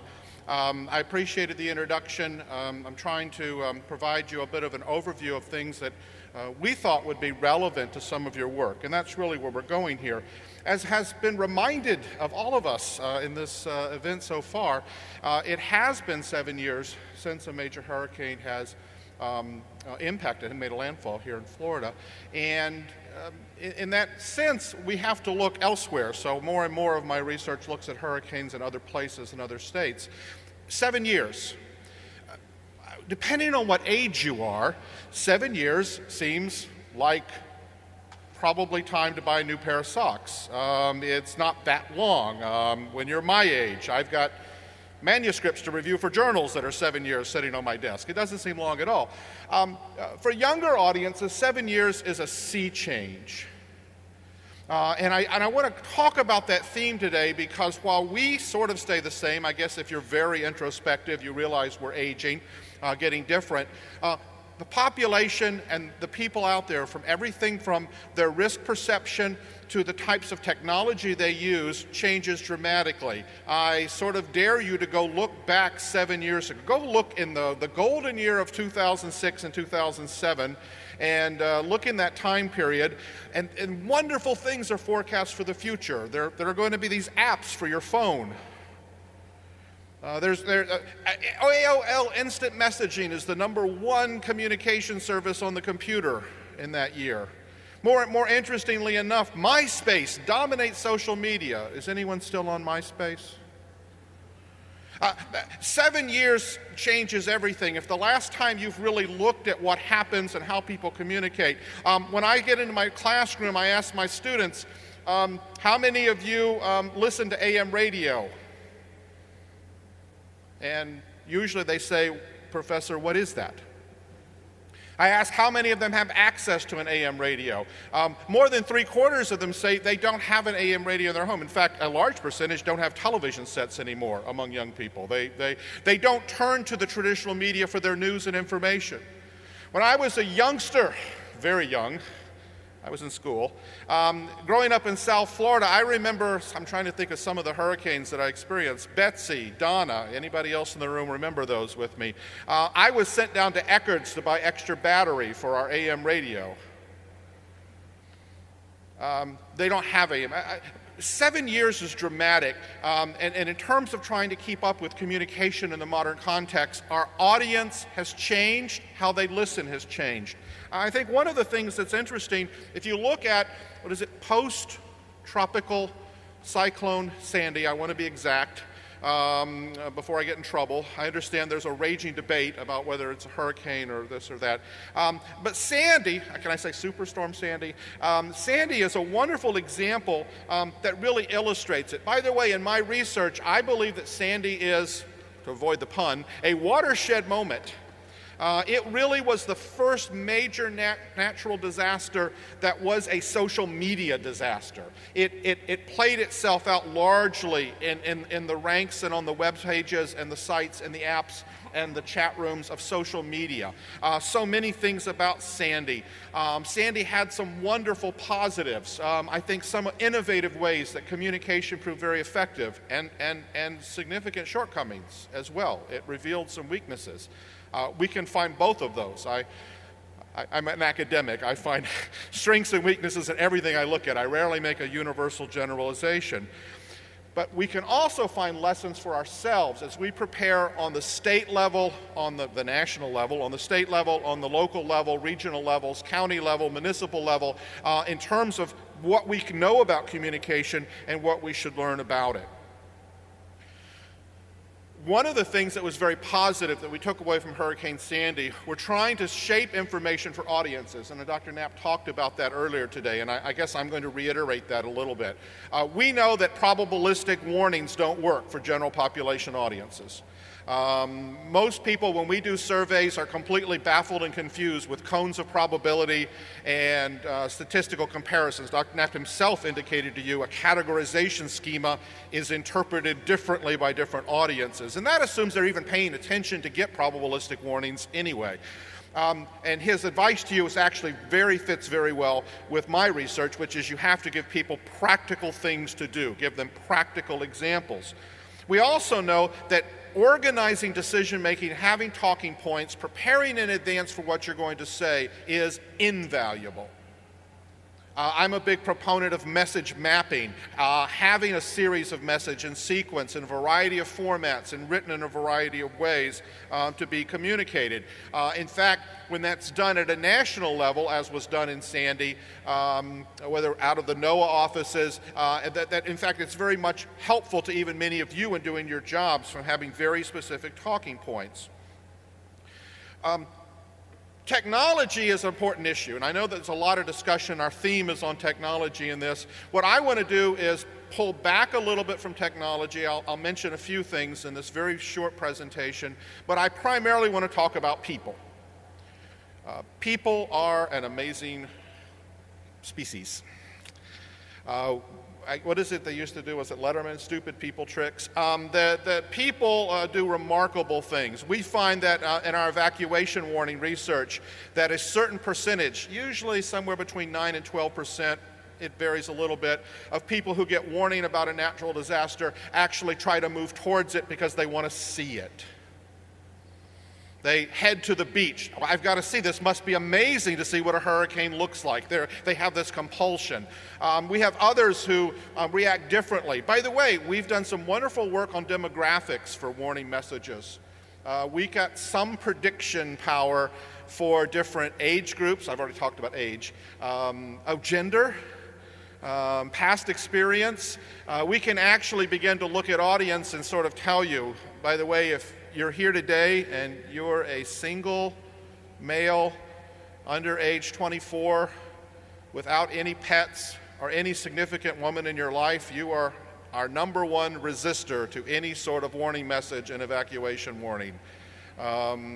You will sit there till the water begins to rise around your couch and wonder what's happening after we've tried to warn you. We actually begin to narrow this down. Actually, past experience is a huge predictor. If you've gone through lots of situations where, I've been through this, I'm not going to move.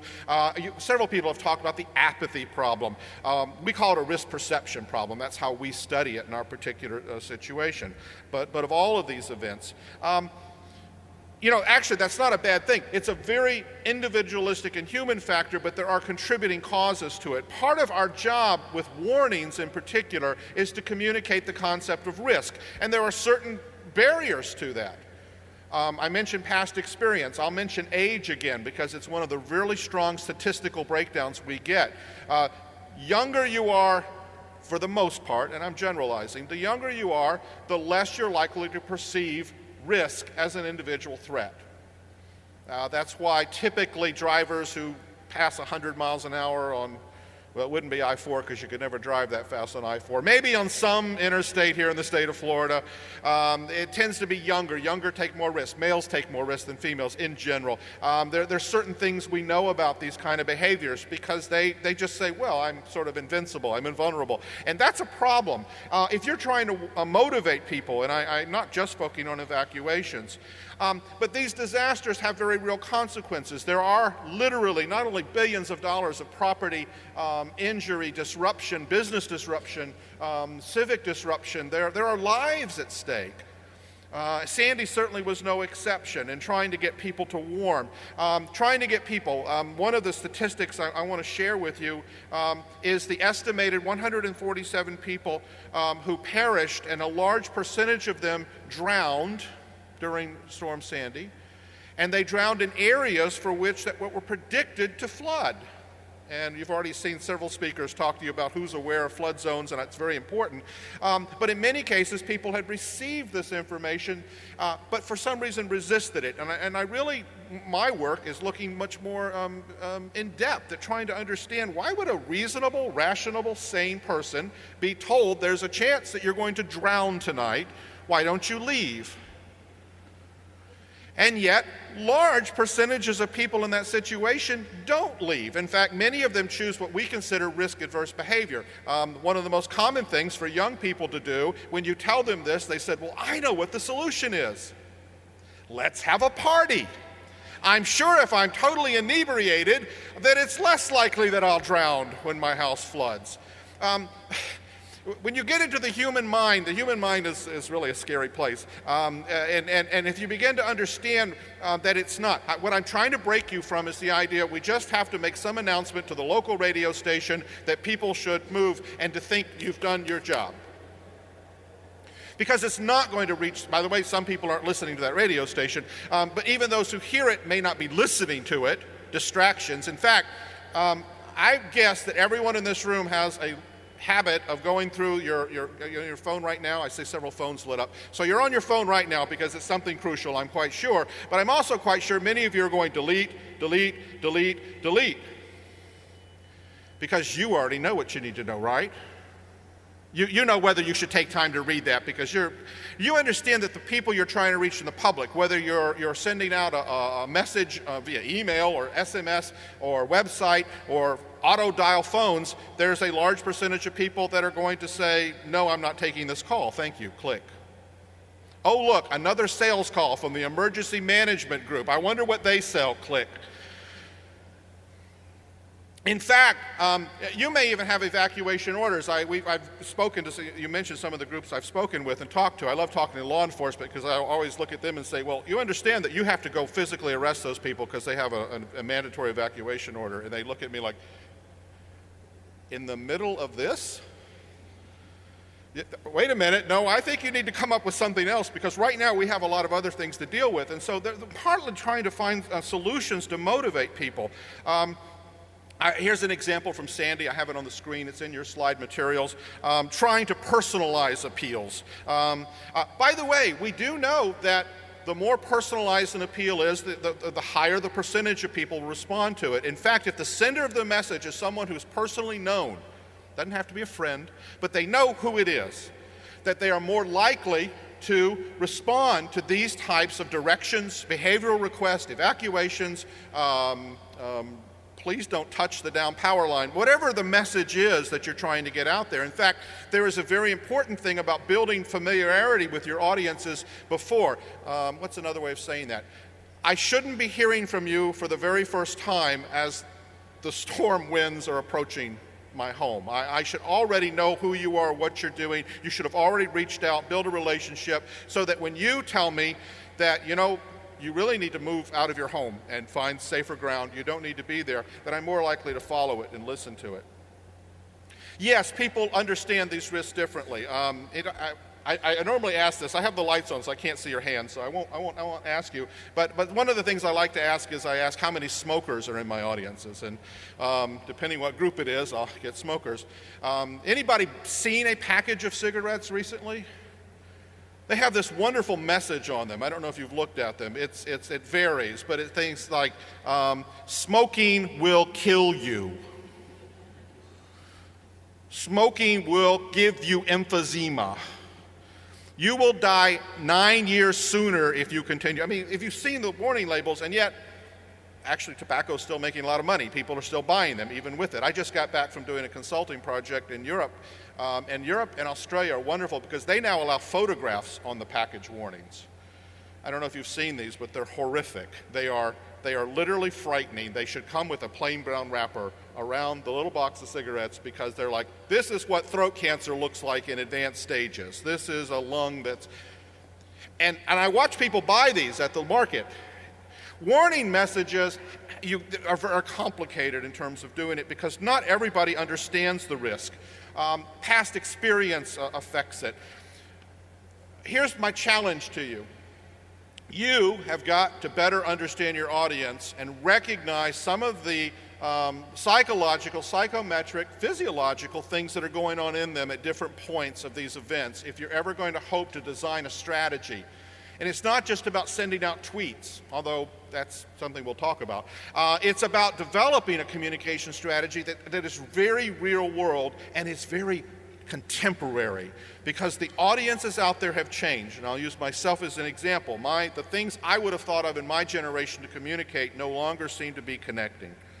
You've got to have core messages mapped out using multiple strategies and targeted. at specific demographics. Now, my research indicates that there's 3 places that communication goes wrong during these natural disasters. And they're really, it's very simple. They either occur among people, which is what I've been talking about and want to focus this presentation on. I misunderstood. I love that word. I assumed you meant something else. Oh, I didn't read that part. Oh, I thought you were saying the opposite. They're people, they're mistakes, they're interpretation errors, they're delete. They're people errors. The second one is processes.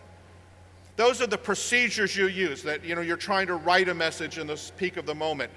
One of the problems, by the way, you should never hire a PhD person to come write messages because we use vocabulary and language that is often indecipherable to the very target audience you're trying to reach. By that very same token, the experts, whether they're at the National Hurricane Center or they're working for you, may not be the best source to write different types of messages for a very similar reason. You're an expert. Just this morning, I was counting on my pad how many different acronyms I heard this morning. Luckily, I knew a lot of them, about 80% of them. I knew what the acronyms were. I got ICS snuck in there. I knew what NIMS was when they said NIMS. Now, you guys, for most of you in this audience, that's great. But I want to point out to you that those sort of things slip into our language without knowing it, and we're not the best judges sometimes to check it. Of course, the third area is not us, not humans, and it's not the process of how we arrived at a message and chose something. It is the technology itself. We learned that in Sandy as well. Power was out, landlines were down. We had a whole variety of different types of issues. By the way, landlines being down is less and less important. The percentage of the I don't know if you've watched the statistics, the percentage of the population that's paying for a landline phone and even is connected via landline continues to shrink. Cell towers are becoming increasingly more important. The internet being up is increasingly important. Maybe even more so than power, now that we have all these battery-powered extenders. Technology is an important question. Now, I understand that at one point we want to motivate people. We need to, what we call in our measurements and psychometrics, arouse them. So that's the apathy. That's the people that, oh, I'm going to throw a party and not evacuate. That is a real issue for communicating. On the other hand, once an event starts to happen, let me just share this. People change. By the way, you change. You have the same adrenaline and stuff, and some of you talked about being in the EOC during big events, and that's kind of cool to me to hear because that's what our research indicates, is that we start literally, our body is different, we release different types of adrenalines and things in our body, our heart rate's up, respiration changes, different things, we get excited, we're working hard. Your audience changes, but their changes may not be immediately the same excitement of you because they may introduce things such as fear. Frightfulness, uncertainty is a horrible one. Uncertainty is a crusher. So one of the things that we do is we suggest that your messages have to adapt to periods in a disaster when your audience and you are facing stress, high stress, and then a category which we really have found unique and interesting, hyperstress, at moments where people just, they zone out, they get the 100-mile stare, they quit listening, they don't hear. Later you'll say, but we told you that. I didn't hear it. All of these types of things. And then you add other things to it. We have found that if you add uncertainty and anxiety, that's a big one, sleep deprivation. By the way, if water's surrounding your home and you've been sandbagging for 2 days and this and that, if you've worked in the EOC for 24/7 for 3 weeks, I mean, the sleep deprivation adds to this. Sensory overstimulation, your audience is getting this information from everywhere, particularly in the modern social media world. You're getting your information from everywhere. If you've got television, news running, everything else, physical discomfort, all of this adds to the fact people don't think clearly in these events. Oh, I already told you, they're not rational when they're thinking clearly, and now they're not even thinking clearly. And so we have to devise a communication strategy that deals with it. I can't go through all of our research findings. I put on the screen a list of things we have measured that change in people during both stress, high stress, and hyper stress. Now, everyone's individual. We each have different plateaus. I get that. We know that. Grade reading level. I mean, words, vocabulary that I knew a minute ago I no longer do. Recall of messages. The ability to comprehend what I'm reading. Have you ever been really flustered trying to read something and said, I've tried 3 times. I don't know what it's saying. People are like that during a hurricane. They get that way. Their focus, their ability to think about it, we call it elaboration. We even find their ability to read or speak or think in a second language that they're proficient in actually diminishes at these moments. Now that's something for those of you that have bilingual audiences, because sometimes even when you don't have a bilingual audience, you have a bilingual audience. I'll talk more later if you're curious, but it's fascinating research about what we need to be doing for language. A crisis and a disaster like a hurricane is not one thing. In fact, as you prepare for communication, I'm going to urge you to think about a life cycle of it. And so if you'll look at this just little chart here, you'll see it starts with a warning, and yes, that's one type of message. By the way, you might have different goals. It's to get over apathy. It's to initiate action. Then we have our event, the tornado strikes, landfall of the hurricane, something happens, and now you've got all of these other types of communication you have to be controlling or managing or planning for. I go through these cycle stages. I can talk more about them later. Look for a couple of quick things since my time's very limited. Notice that when I increase these things and color intensity for where we find places where high stress and hyper stress cause people to no longer focus, listen, read, think, comprehend what was being said to them. Also notice that these are not distinctive phases. They overlap.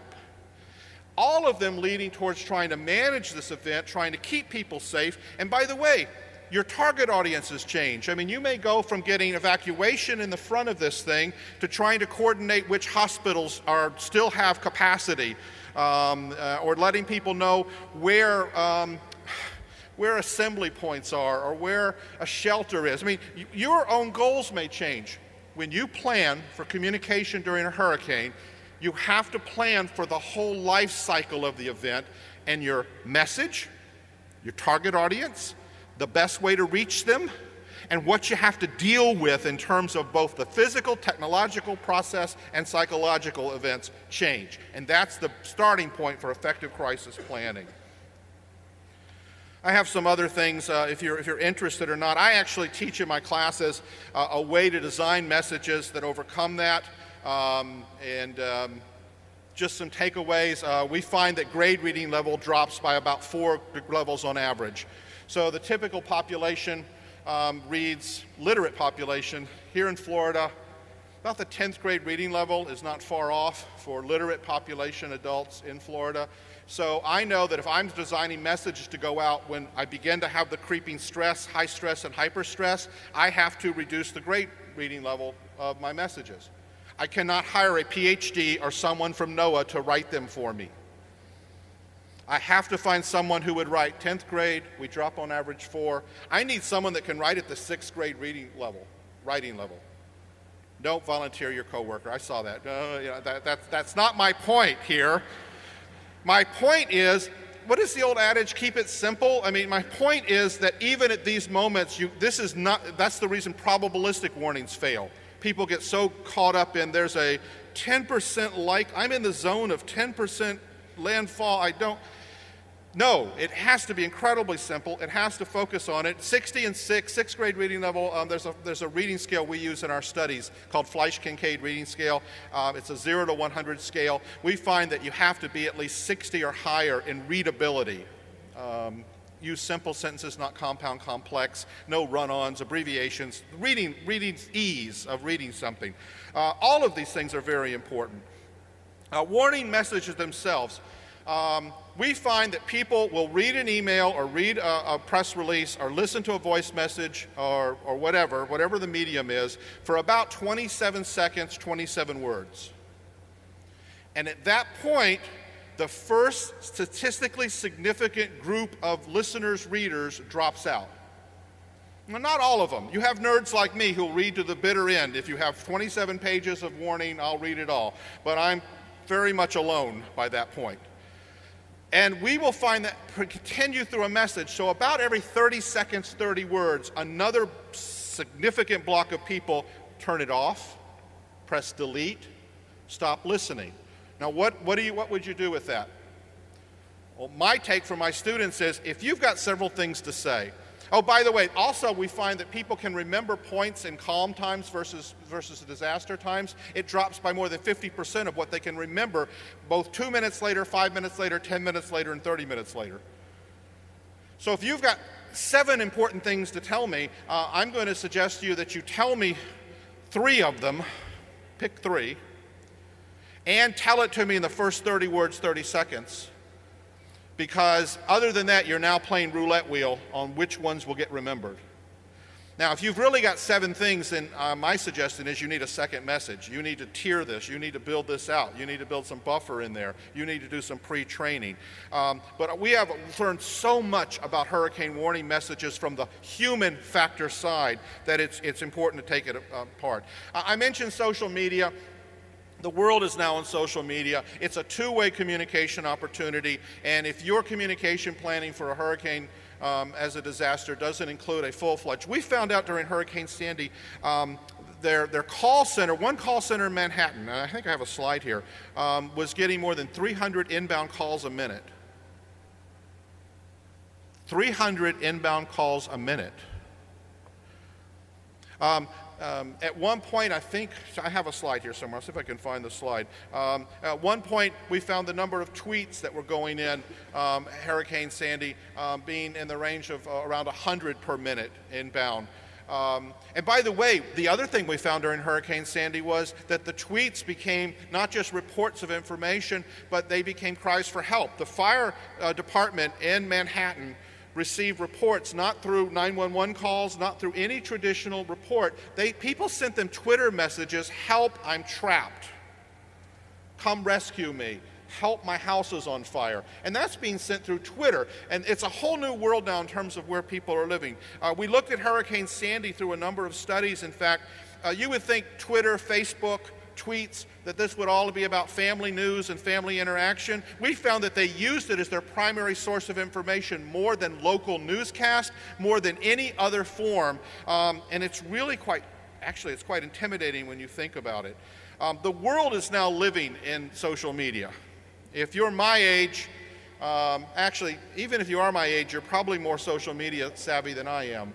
The reality is that the world has shifted. They're talking and listening and want to learn information. And your opportunities, let me repeat that because there's a bizarre noise behind me. Your opportunity to learn what's going on out there is also opened up with a big new vista of monitoring social media and getting real-time reports. In fact, there's a lot of ways of filtering what's going on with them. Here it is, 20,000 calls per hour at the Manhattan Call Center. That's about 300 per minute. Hundreds of tweets per minute were arriving at the fire department headquarters. Sandy really defined, and I am suggesting it is a foreshadow. Since I can't make forecasts, I don't work for NOAA. It's a foreshadow of what our next hurricane is going to be, and I am suggesting it will be unlike a hurricane of 7 years ago. That I believe we have gone through a sea change moment in society, plus a new generation has come along, and if social media is not part of what you're doing, then my suggestion to you is it's time to incorporate it, and I've about expended my 25 minutes here. There are so many challenges with this. I think that communication is the most essential, I'm biased, is the most essential part of planning. You can stockpile supplies and you can train for response, and all those are critical. All those are essential. I have no problem calling it that. But if you can't effectively communicate within your own group, your own team, if you can't communicate with your constituents and to those to whom you're accountable, and if you cannot communicate to the public and those that you're trying to provide service to, then I really don't see the point of the rest of the planning. And communication, despite what some might say, is actually far more complicated than most of. How many of you in a relationship where you have someone that you claim to love and honor and cherish that you have communication misunderstandings with? Wow, okay, that was quite a few hands that time. Now, think about that, where you're both committed to really trying to understand, be empathetic, to try to really, and now imagine people who are strangers or the general public who are probably not listening to, actually that may be some of your significant other relationships, but if they were listening, if they were working at it, the challenge is really very much important. There's so many levels of it. I'm not going to go through just a few more things. There's even communication challenge after the storm is passed. to let people know when the threat done. I mentioned Betsy and Donna. One of those, I actually experienced my first eye of a hurricane in as a young lad growing up in Dade County, Florida. We got to go out and walk around, see the stars, and then the storm came back. Past experience is very powerful for what you are going to try to tell me and warn me about and motivate my behavior. And that's true on the recovery phase. So let me draw this up. I don't want to go too long with it. You've got the notes. Communication is a powerful, complex, essential component to any sort of disaster emergency management. And it occurs at multiple levels. And you have to be thoroughly prepared for it, and you also have to understand that it is not just in a box. I haven't talked a lot about technology, but let me tell you this. Just because your radios are working and the phones still work, you may not be communicating. That there are so many other variables with different perceptions out there and the skill levels, and that you have to adapt. I want to put the onus on you to make communication effective. If you have an after-action review, and one of the comments is made in the room, well, we alerted those people, but they were just dumb and stupid and they didn't do anything about it. I'm going to suggest to you that that's a self-indictment. We as professionals and we in a service-oriented area have to figure out how to be effective at communicating with everybody, our partners, those we're accountable for, the constituents, and yes, the general public. That's our job. And we have to be able to recognize them and take them with their foibles and the confusions of being human, and we have to bring them all together. I did appreciate the mention of our conference. We meet the first week of March here in Orlando every year. We have a world-class group of people who spend more than my 24 minutes just now, who spend a great deal of time really trying to understand what makes communication work, how do we improve risk communication, crisis, emergency communication. You were invited to join me. There's some things there, and you mentioned some of the books, and I won't go through those. Thank you so very much for your time and your patience and letting me stand between you and lunch, which I know is a really challenging sort of event. Thank you very much.